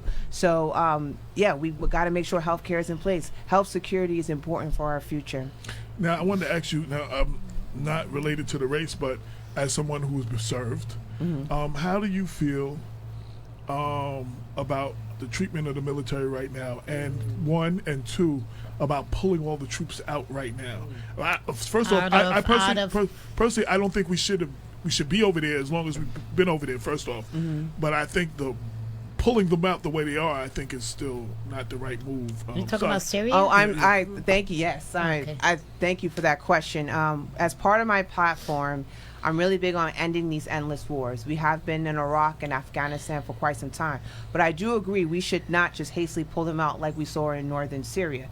That was definitely impact as far as discrediting American power and made us look more unreliable when it came to our strategic allies. So I think that moving forward, we need to have a long-term comprehensive strategy, meaning we need to support something like the AUMF, the Authorization Use of Military Force, where we know what an exit strategy looks like, right, based on a consensus that we could build from Congress. So that can counter these hastily pullouts from the commander-in-chief and limit the commander-in-chief's power to do so. So I just think that moving forward, we don't necessarily have an exit strategy. That's why, you know, as far as deployments, pulling out, withdrawing, it goes up and down, up and down. It doesn't look like we have an actual strategy. So absolutely. And also, I saw that your national security. How do you feel about the treatment of our security? You know, the president of security, national security's, the DOJ, the FBI. You know, his treatment of he doesn't accept any of the recommendations that come from these. These are the people that you empowered to fill you with this information, and they're experts in what they do. And you totally disregard what they say and accept the word of someone who's not our ally, our enemy. Right. You know what I'm saying? Over our. So how do you feel about that? I am definitely concerned. We need to protect our democracy in so many ways. And what we've seen in the last 2 years is that our institutional norms have been challenged. And unfortunately, we don't have a party, which is the Republican Party, willing to step up and block that from happening. Now, there has been some attempts, but they are standing as enablers to allowing the President of the United States to continue that behavior, and it's not good for our democracy overall. So how do I feel? We definitely need to get people out of the office that support that type of stuff. You know, we can't allow those enablers to sit there and allow that to happen, because in the future, that's not going to be good in terms of countering corruption. That allows corruption to come in. And that's why we're at right now when it comes to impeachment. The impeachment process actually started right after the Mueller report ended, or the Mueller case ended. Yeah. That conduct just came right after that because he felt that he can do that. He feels that he's enabled. So we need a lot of changes in terms of political leadership in Washington. Do you think that we've reached a point of no return, that we can return back to our norms, or if reelected, we will reach that point where we will never be able to even go back to our norms? I think we can go back to our norms. I think this is just an American nightmare right now, and then we're slowly waking up from it. It's taken some time, but it's definitely going to need a new leader to do so. I mean, if you look at some polls right now, most people support the impeachment. They know that we are in a national security crisis right now. So there's a clear need of a new leader to come in and reestablish American leadership in Washington. New leader. You worked with Bloomberg. Are you supporting him for president? No, I'm not supporting him. I'm not supporting anyone right about now. I'm just looking at all the candidates, but no, I'm not. Okay. Okay. A lot of people already feel like he's going to get reelected as you know. There's a good chance if the Democrats need to get it together. When they with him at the Army Navy game this week, and he's bringing some troops back, like it was great optics. Even though all that other stuff was going on, it was great optics. And a lot of people, I've heard from 3 or 4 people, that like that's why he's going to get reelected. They don't support him. They don't like anything he's doing, but they feel like there's nothing that can be done that he's not going to win. 2016 has shocked many voters, right? To the point where they say they feel that anything can happen. That's why I think most people are saying that. But we need to get out the vote, as far as making sure that does not happen again. We did have a lot of people not vote around that time in 2016, but we can make a difference if the voter turnout is a lot higher. Now, and electoral, college goes away. Now, everybody knows that's on the show. I'm not one of those blindly loyal Democrats. I'm not a Democrat or a Republican. I'm independent. But I feel, though, we need to hold our elected officials' feet to the fire a little better. I feel that the Republican Party, a lot of them, in the story of the Bible, Judas sold out Jesus for 30 pieces of silver. And a lot of the Republicans in Congress have sold out this country for 30 positive tweets from the president. When they agree with. Right. You understand what I'm saying? Like, right. I just, like, and I'm always concerned, I don't care who it is, an elected official, when their actions are about what can get them reelected than doing the job that they're already elected to do. Right. You know what I'm saying? So they don't do certain things because they may not get reelected. That concerns me about all elected officials. I don't care what party you belong to. So, Right. And that's why we can't be so complacent when it comes to our voter behavior. We have to think with, a new idea, invest in new leaders that really best represent us in Washington, and remove that complacency, remove that terrible behavior, so we can start fresh and new. So I mentioned that there are 10 candidates running for this seat. Why the hell are the Democrats running so many damn candidates right now in every position? Like, why? What the hell is going on? And why are you the one out of the 10 that everybody should pull a lever for? Well, this is going to be a historic election. After Nita Lowey has spent 31 years in that seat, this is an opportunity to make a difference. Also, I would say most of us are worried about what's going on in Washington. We want to really best represent our district, help resolve our issues, work on policy that really helps the middle class. But as for me, I'm definitely the one that's from the middle class. I am a public servant at heart. I'm a teacher. I'm a combat veteran.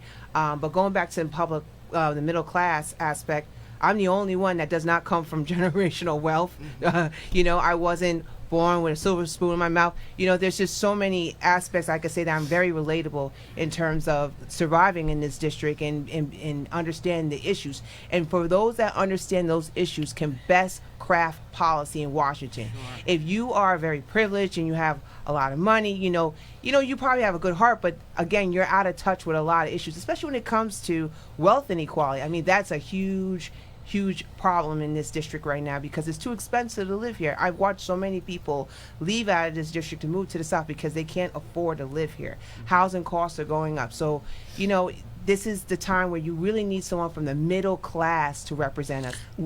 And it's the death of the middle class at this point. Yes. We either get the richer, we're getting the really, really rich and the really, really poor. Like, they're killing the middle class altogether. Right. And then you're even seeing that with the increasing rate of homelessness in this district too.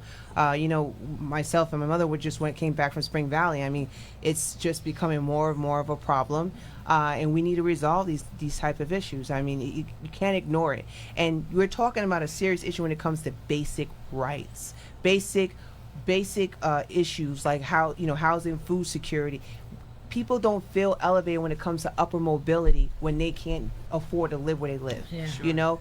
50% of people in this district spend 41% of the people in this district spend about 50% or more on their income on household costs. That is scary. That is insecurity, and we need to make sure that we build or support policies that can help fight that.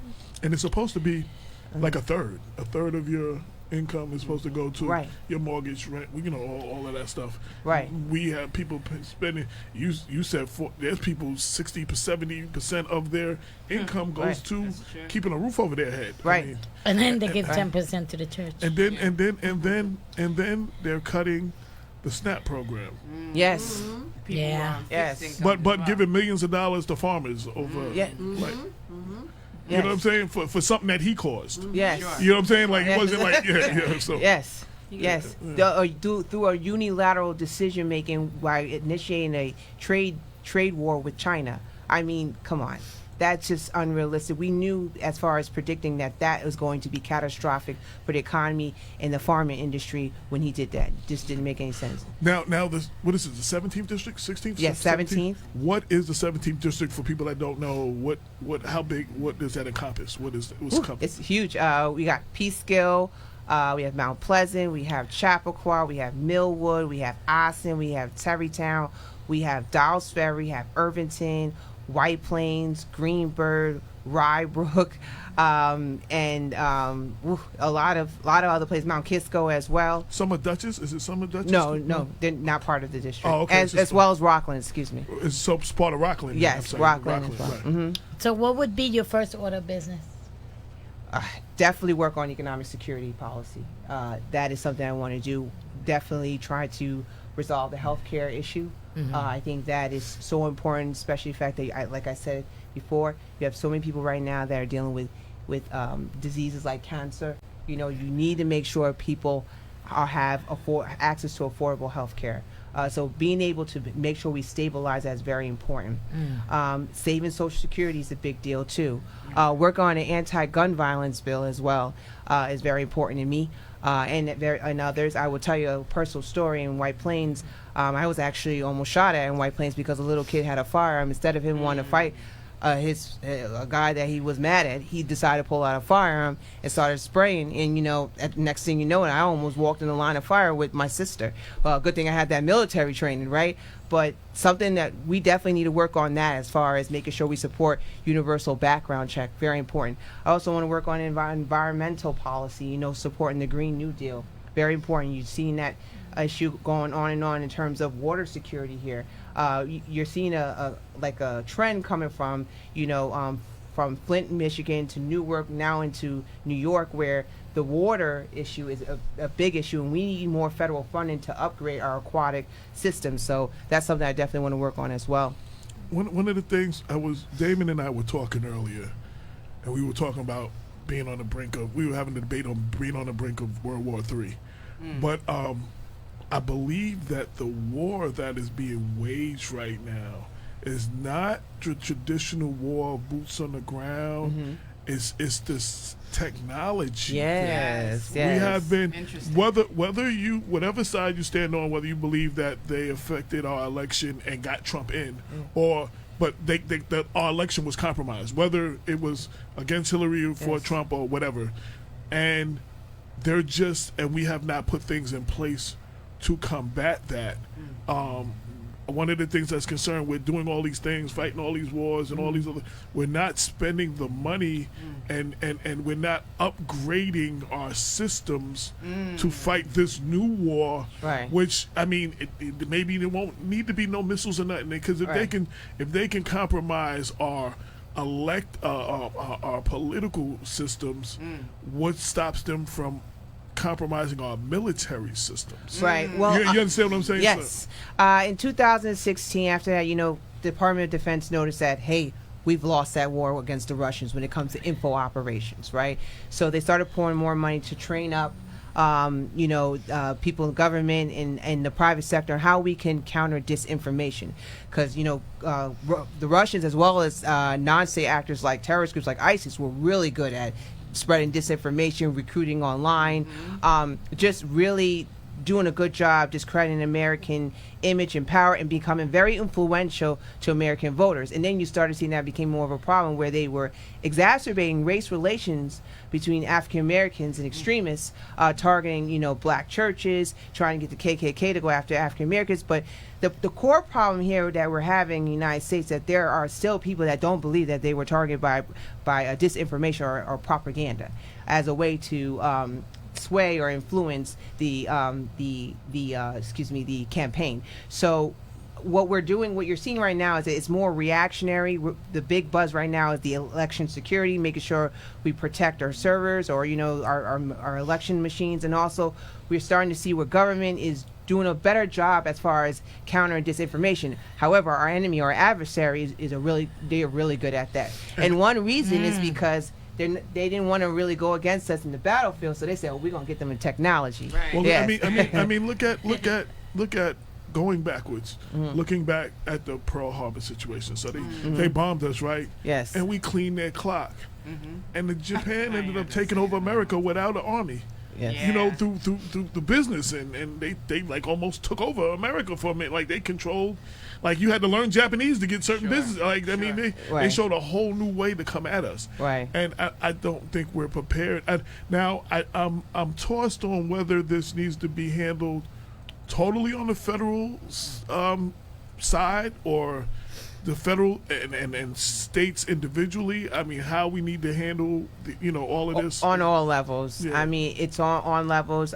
You are seeing where what's good is that the conversations become more normalized. That hey, we need to train up on the spread of disinformation. It's a problem everywhere. So you do see an effort where it is becoming more of an effort on all levels. One of the most efficient things Russia did wasn't disinformation. What they did is they started an account called Blacktivists. Yes. And they talked about when Eric Garner happened, when Mike Brown, they pounded that on a whole nother level, which enraged us. Yeah. And then when we would do some of the stories, we were attacked by another one, which was Blue Lives Matter, which was another one of the campaigns that would attack like Black Westchester, people like us, for writing those kind of stories. So they were telling true stories, furthering that division between the police and community, especially our communities. You know what I'm saying? Yeah. And they didn't even have to use fake news. Right. These things really were happening, and they were just putting gasoline on it. Right. Yeah. This is one reason why I want to support more programs involving STEM, so we can produce more younger folks to become cybersecurity experts, go into engineering, mathematics, and also I also support study abroad programs where they could build their global awareness, because going back to your point, our adversary of the world knows more about us than we know about them. Yes. And we need to build our global awareness. We are right now in a period of great power competition. I don't know if you ever heard that, where the Russians and the Chinese are getting together to align with each other to bring down American power. They're less deterred, and they're more determined to bring down American power, because they know at the end of the day, the United States is distracted. There's a lot of political instability. We can actually expand our power and do what we want to do around the world, because the United States is no longer there. We are missing in so many places around the world because of the fact of all the internal political instability going on. So competition is at an uptick right now. And they're using, I hate to call him the president, but I mean he is an elected president.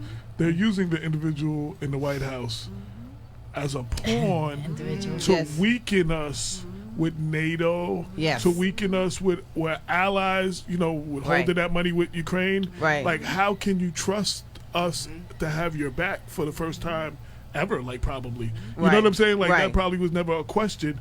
Like, a lot of these people go into they fight these battles knowing that the U.S. got their back. Right. I mean, but at this point, right. like, they don't trust us now. Like, Yep. they're supposed to be our allies. Like, They don't. I mean, you saw the last NATO summit. I mean, that was terrible. Where the United States was actually fighting with their own strategic partners. I mean, United States or POTUS at the end of the day is showing that the United States is less and less interested in staying. you got President, being part of he NATO. got laughed at one of the things Right. last year, like laughed at Right, on right. a national stage. Like, that's never happened. But the relationship has been like that since day one. When he first said, when he was campaigning, "Hey, NATO partners need to pay, enough. They're 2% burden sharing," which is true. Well, a lot of POTUSs prior to that were working on that, but he prioritized that than saying, "Hey, NATO has actually looked out for us." So if you look at Afghanistan, Iraq, they were right there with us fighting those wars, even with me, and it's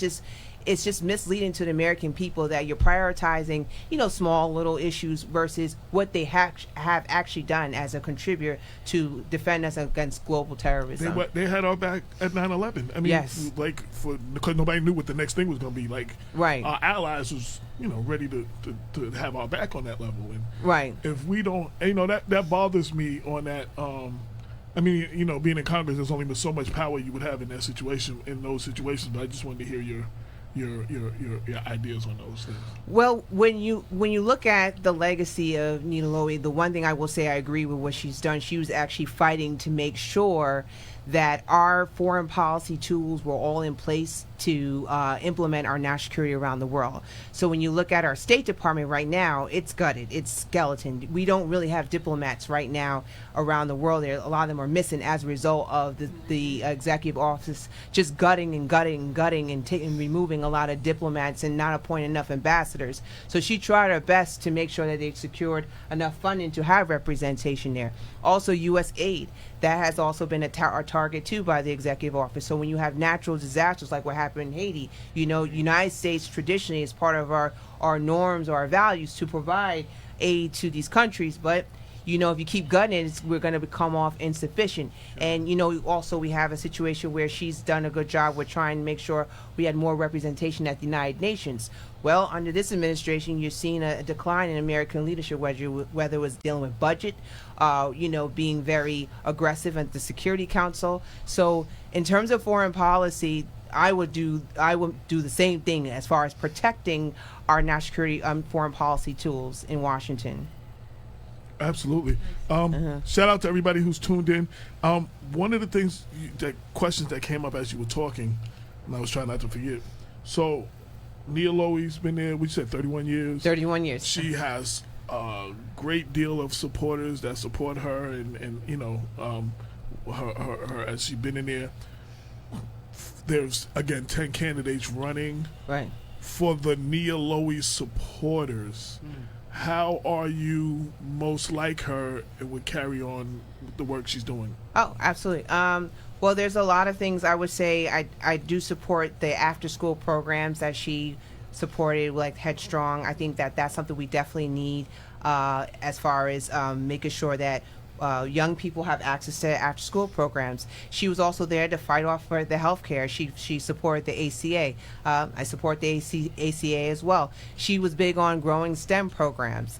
I think there needs to be more work that needs to be done, but for her to actually bring it up saying, hey, I support STEM programs is really good. She also funded study abroad programs as well. She supported the idea of making sure that we had more infrastructure federal funding. You saw that with the Tappan Zee Bridge.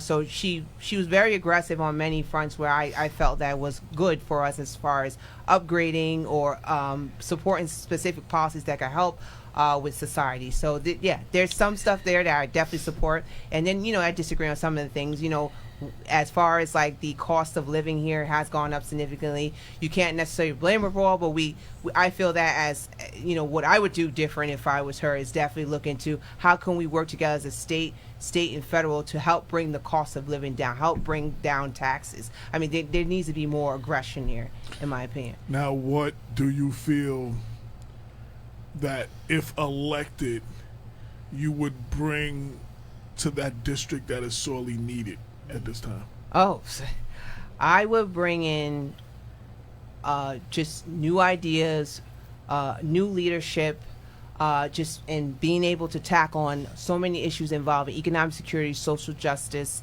and national security.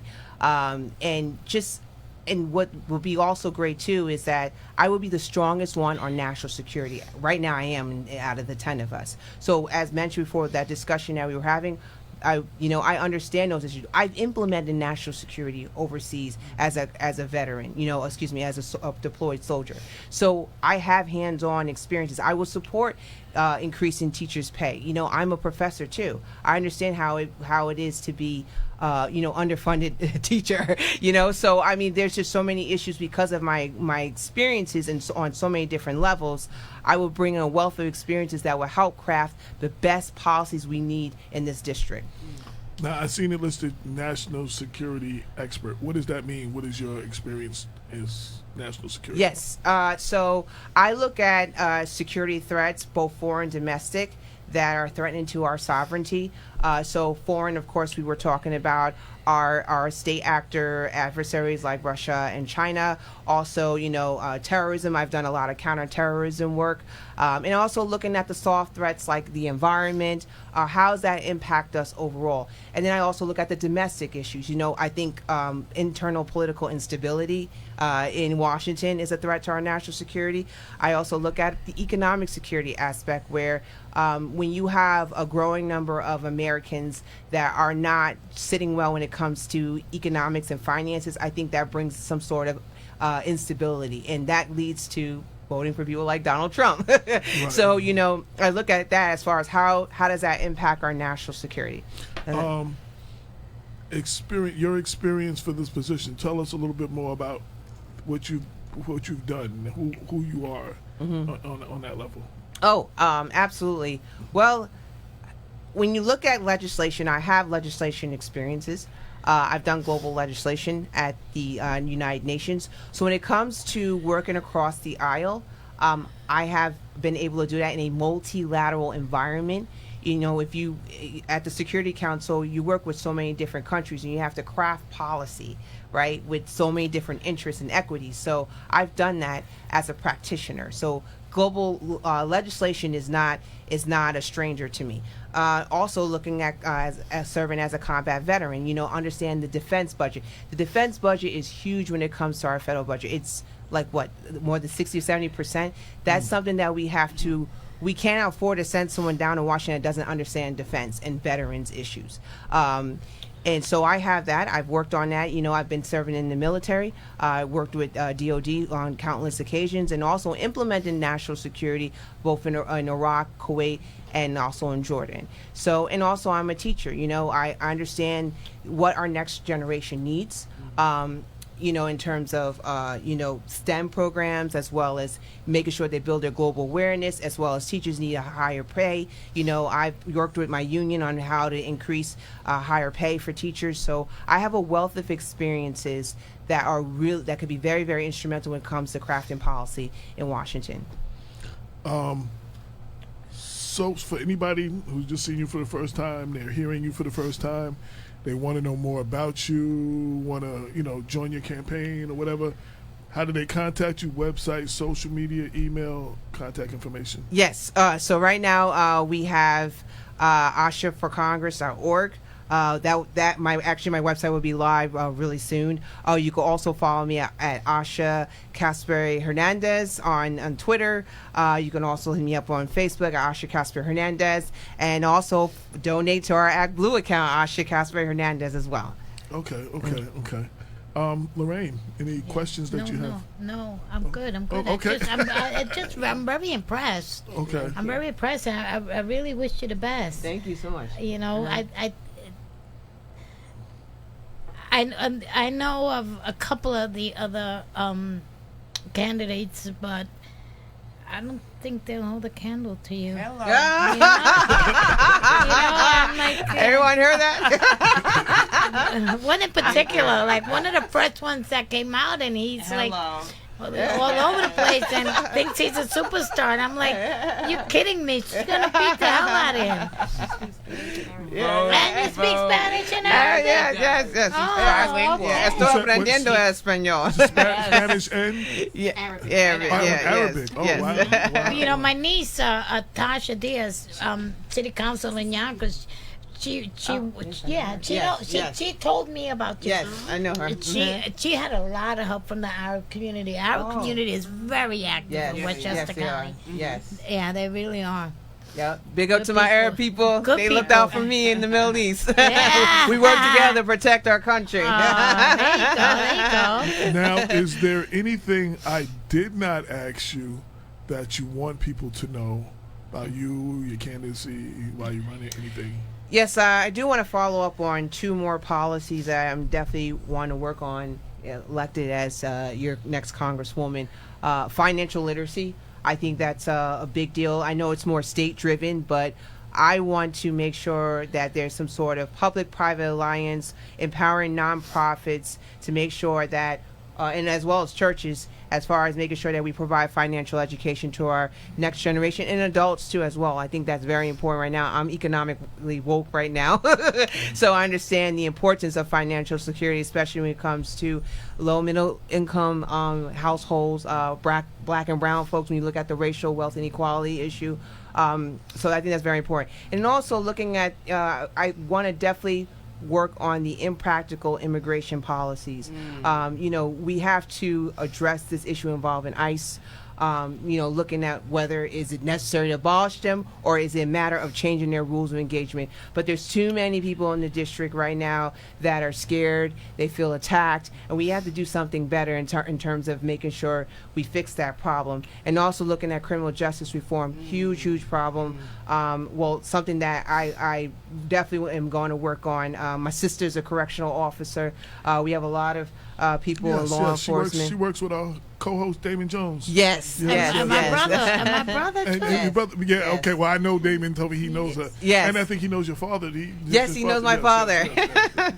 Yes. Yes. So, you know, making sure that, you know, when people come out and, you know, definitely addressing mass incarceration, making sure that people that are coming out of jail, you know, they be given enough programs to make sure that they become, you know, able to have, you know, adequate jobs, as well as being able to possibly start their own small business, you know, something to where that they can transition well, you know, and I understand that transition. I mean, never been locked up, but as a veteran coming out of the military into a civilian, transitioning into a civilian is definitely hard. So I want to make sure that we definitely are there to help work with them, especially, you know, those that are coming out. But mass incarceration is definitely something I want to work on. Shout to Louis Molina. He's doing some great work with the county jail system. And I applaud him and his work. Absolutely. What is your nationality for people? Because you get the Castleberry, Hernandez. African American, but my husband is Spanish, Mexico. But you know, he's been here since he was 10, okay. And we have a lovely daughter, Aliyah Hernandez. So yes. Okay. Now, I like to have fun and break up the monotony of regular questions that you will get from interviews and ask you something that you have never been asked for and may never be asked again. So if your house is on fire, you can only grab 3 things. What would they be? What would they be? Oh my goodness. Oh. If my house is on fire, what would they be? Oh, goodness. My lipstick, my pocketbook, and my pearls. And if you were a superhero, who would you be and why? Good Batman and Catwoman. Yes. Okay. I like both and combine them too. Okay. Why? I like that he wants to help society, but kind of like behind the scenes. I know that with my job that I'm trying to seek is going to put me out there, but I like the behind the scene version that he's a humanitarian, right? He really wants to save lives. So, you know, I'm a combat veteran, so I understand the importance of that. Newly elected Greenburgh City Councilwoman Gina Jackson said, "All the best, Asha." Oh, thank you so much. Yes. I'm trying to see. We had a bunch of comments. I just want to see. shout out to everybody who's tuned in. I actually have an aunt from Georgia, Carol Yancey, who's in New York, who's listening, and my cousin Phyllis from the Rochelle. So shout out to them. Kenneth Chamberlain Jr., Jeff Davis, Jared Rice is listening. Nina Garcia is listening. Okay. Michelle Breeze Johnson, Cynthia Turnquest Jones says she's listening from the airport. I know she was in the Bahamas. I guess she's on her way back, maybe. The Future Society, Clifton Earl Abrams, Judge Karen Bess. There's a few other people. Pat English, Rotonda Tate. I hope I pronounced your name right. If not, please forgive me. Nancy Cater Maldonado, Claudette Giles, Rabab, and Anthony Old School Mitchell. Shout to all of you and everyone else who is tuned in. This is the first look of the candidates that are running for the seat, a very important seat. We're going to try to have as many of the candidates on. Once we get to the primary, we give everybody half an hour. I want to give as many more time. Right. Like I said, we have 2 more coming on afterwards. And I want people to. The purpose of this again is to be more informed at the ballot box. I think that we're making too many decisions. Well, we're giving away our votes. First off, we're not appreciating the power of our vote. Which is why we have some people in office the way they are now. Our vote is very important. The black and brown vote is very important, and we have to take it serious. And we cannot vote for people because, well, everybody who looks like us is not for us. One, but and we can't vote for people because either they're a woman or they're black or whatever. But we have to find the best candidate in every. And I hope that these interviews help make more informed voters at the ballot box. So, Right. So, If you win, would you be the first minority to sit in the seat in that district? Yes, so far I'm tracking first black female veteran. Wow. Yep. Okay. That's what's up. That's impressive. That's what's Thank up. you. We got to change it. We got to change. So I'm definitely again, anything I didn't ask you that you want to say or any last words or Good. She's cute. No, but thank you so much for having me. I really appreciate this wonderful opportunity. And definitely call on me anytime. we definitely want to have you back closer to the primary. Yes. We want to have all the candidates a fresher look, of, Right.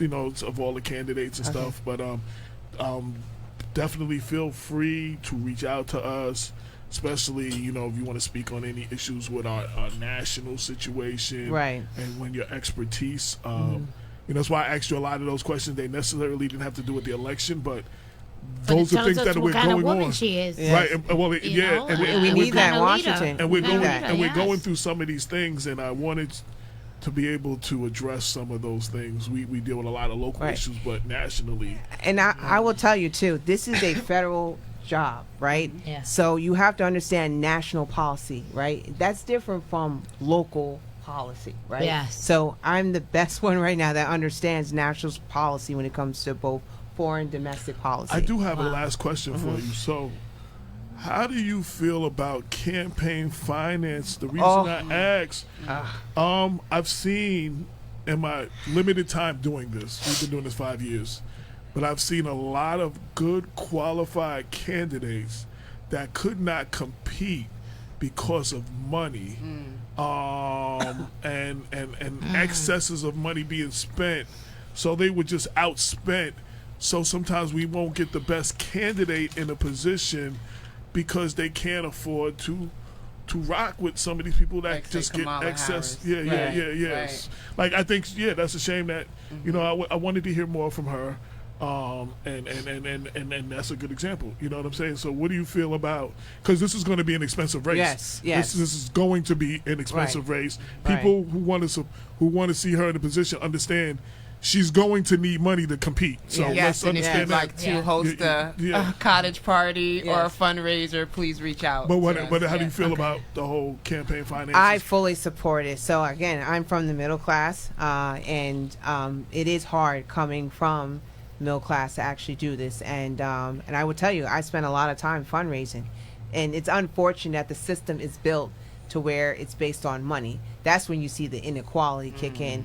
And it really does disappoint me because, like you said, there's good candidates out there, but they just can't afford to either stay in the race or don't even want to join the race. Right. Because of the fact that, money is a big deal. So, and just going back to the situation with Kamala Harris, yeah, that is true. She is no longer part of the race because of money, but you have people joining like Bloomberg and others because of money. Buy a position. Yes. I mean, even on a local level in Mount Vernon in 2014 or 2015, one of our co-hosts, Brenda L. Crump, who I still believe does more without the title than some of the people do for school board, for just Mount Vernon School Board, she was outspent in a major way. Yes. So, not saying everybody who got that got in at that time wasn't good, but she was among the best of the candidates, and because they greatly outspent her as a team. Wow. She's not, but she still,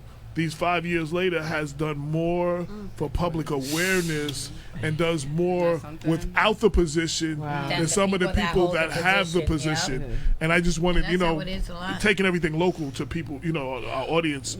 I wanted to, that she's an example, like you said, Kamala Harris. A lot of people who may be qualified can't compete. So it's not about our choices come down to not always who's the most qualified, but who has the most money. Yes, because it helps drive the message. But what we're noticing here, especially since the AOC election, which is, I think, campaign, which is very unique. I don't like to compare it too much to it, but groundwork is outperforming money, right? But it's slowly getting there because money does play a big part. Even plays a big part in terms of endorsements or people saying, hey, we're going to take you as you're a serious candidate because you have X amount of dollars. That is so not fair. There are people that are part of this race right now could throw money right in just to start off. I mean, we know candidates that were able to get a lot of money in a matter of a couple of days right after they joined. They were not known. They had the money to join, right? Sure. And they're not from the middle class, and which is like, really disappointing because a lot of these issues that we're talking about affects low middle class households. So it's just a weird system set up for to represent the Democratic position. and I brought that up specifically because where it relates to you, because I've actually heard that you will not win because you don't have enough money to compete. I've actually heard that, not from opponents, from just people that are as far as the race is concerned. And I don't know if that's the case. I mean, I don't know. Look what happened to Alexandra Ocasio. But the bad thing about having a lot of money with the advertisement goes places like, your ground game is good, but you can't be everywhere at the same time. Right. And an ad on TV or literature can. You know what I'm saying? Unfortunately, so some people that might not get to see you on a regular basis that don't know you get to see that lit. Right. And again, even on the school board, that's what killed Brenda. They killed her with lit, and she was the best candidate, and they just voted for the 3 people that was on that thing, and right. So I just wanted to hear your thoughts on that and give you a chance to speak to that. Right. No, we're raising money now, and like I said, it is a difficult process, but this should also teach our own people, or people especially that are people like me, to invest in a candidate like me, right? So you're not being outspent. If you look at Bernie Sanders, a lot of his money comes from small donations. He's able to to leverage that because he's well known nationally. But small donations count. As long as that you have a community that's investing in you versus not giving money at all. And I think that was definitely a big problem for Kamala, where you didn't have that many people giving money over time. Well, two of our people at the show, Damon Jones and Dr. Bob Baskerville, who's not here, along with Tasha Young and Kenneth Chamberlain, they created the Westchester Black Political Conference. And it is because one of the things we speak about a lot on the show, and they speak about in the conference, we're not educated on how that situation play where others are, and they know but that the candidates need money. We don't support if we believe in somebody, we don't support them financially. And it doesn't take $1 million, everybody, to put up $1 million. It's like the little dollar, like Obama's campaign, the first one, it was a lot of small money. But it's just that we don't understand the importance of that. We spend money. We have money to spend. Over $3 trillion or something. I mean, we are the spenders. You know what I'm saying? But we spend money where we want to. And we don't understand how this affects our livelihood and how we need to, if you see somebody that you really support and you like, if this young lady is somebody that you like what you heard, she will need money to get into to run this race. It is not cheap to do this.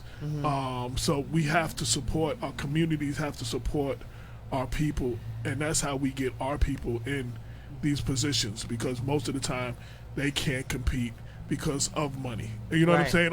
Or like I said, you don't get the most qualified, you get the person with the most money. You know what I'm saying? Then they try to challenge your signatures, that whole thing, and they take you to court 80,000 times till you run out of money and you drop out the race. And it takes money to move these elections. So I just want to say that even before we have all the candidates on, if you find a candidate that you feel you need to support them, they're definitely going to need that. So far, I like you. Thank you. Lorraine, any last words? Nope. It's good to be back. I want people to come into my Facebook page, Latino Empowerment, and join. I haven't said that in a while. I want to wish you good luck. It was a pleasure meeting you. You're like a breath of fresh air.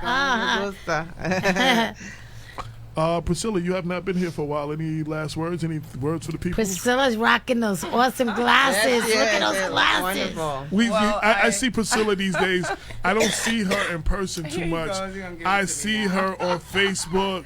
She's running with DMX and Mary and all these people. And she's all these different. She's working on this documentary. She's doing all this stuff. So I don't see her in person. I see her and through social media these days. I have to follow her on social media. Every now and then I get a phone call. Most of the times I am low key working.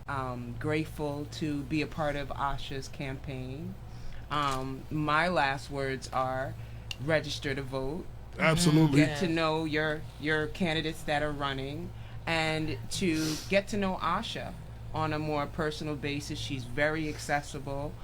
You can reach her on her Facebook, Instagram, and Twitter. And support. Those are my last words. Absolutely. and I want to thank everybody for tuning in. Anybody that I mentioned. Uncle Frank's tuned in. Frank Trulio. Shout out to him. I want to repeat what I said in the beginning of the show. A lot of people have lost family members, and this is a great time of depression as we get to this part, the missing of your family members. No matter how long it's been, don't say, they should be over it by now. You never know. Like I said, it's been 5 years for me. My mom's birthday is December 23rd, and I'm already this year feeling it a little harder for some reason. It's just like I can feel something that's a little awful, So, shower those people with love. It doesn't matter how long it's been. Let them know they're cared about. Check on them. Make sure that they're good. Yes. You know what I'm saying? Yes. As always, register to vote. I mean, we always push that. Pay attention to what's going on. I always say this. We live in an information age. Those gadgets that we carry with us are the wealth of information, but we do not utilize them. We allow ourselves to be told things on Facebook and run with rumors and innuendo and propaganda, and we don't look it up to see if it's the truth for ourselves. The people have the power, not the elected officials. It's people are only going to do, I keep saying this for everybody, all of the things and accomplishments we've made as a people. None of those things were given to us because it was the right thing to do. It's because we fought for it. It's because people were fed up. And if you're tired of the situation, time to stop complaining and to actually get out and do something. The people have the power. So I just want to keep banging that home. That's very important. If you don't like the way your city, your county, your state is run, what are you prepared to do about it? Obama said, be the change that you want to see. That wasn't just a catchy saying. That's something we really, really need to do. I want to thank everybody for tuning in. Damon K. Jones will be back next week, I believe. Dr. Bob will be back. We're going to have him talk about some of the projects he's working on. Got a lot of things going on. Shout to everybody. Shout to Uncle Ray. Ray Copeland's birthday is today. Shout out to my Uncle Eugene Woodson. His birthday is either yesterday or today. His 81st birthday. Shout out to everybody celebrating birthdays. Shout out happy holidays to everybody, no matter what it is that you celebrate. Wish you a happy holiday. Shout out to Reggie Lafayette, who just tuned in. Reggie. And as always, we're gonna do the thing, the watch party thing throughout the week. Where I play the show 2 more times throughout the week, and Asha, as I do with especially every elected official, I break up the show to just your portion and send you the video so that you can utilize it. You know, people don't have to watch the whole show just to see your interview, and you can use that in your promotion. I'll try to get that done sometime this week. Yes. I think I'm just making a decision now. I was thinking about it for everybody wondering. I think we're going to combine the December and January issues of the paper, and it's just going to be a combined December-January issue to come out right after the new year or right before the new year. So it's time to advertise. Anybody who took out multiple months, yes, that only counts as one, and you will still get your continued months. Thank you very much for our guests. Thank our guests for coming. And I just want to say, this has been Black Westchester Presents the People Before Politics radio show. We're on every Sunday 6 to 8 on inthemixradio.com, giving you that real talk for the community till 2014. Until next week, peace. 22 million black victims of Americanism are waking up, and they're gaining a new political consciousness, becoming politically mature. And as they develop this political maturity, they're able to see the recent trends in these political elections. Any minority that has a block of votes that stick together is in a strategic position. Either way you go, that's who gets it. You're in a position to determine who go to the White House and who stay in the doghouse. You're the one who has that power. You and I have never seen democracy. All we've seen is hypocrisy.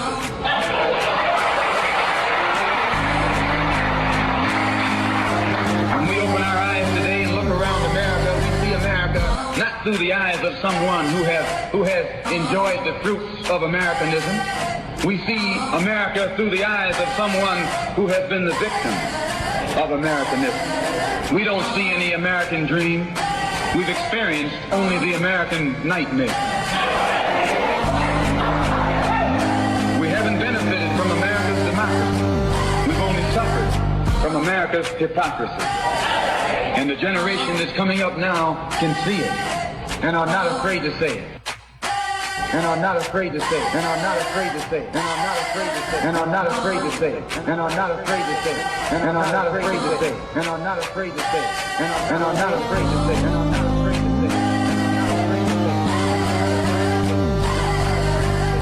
And I'm not afraid to say.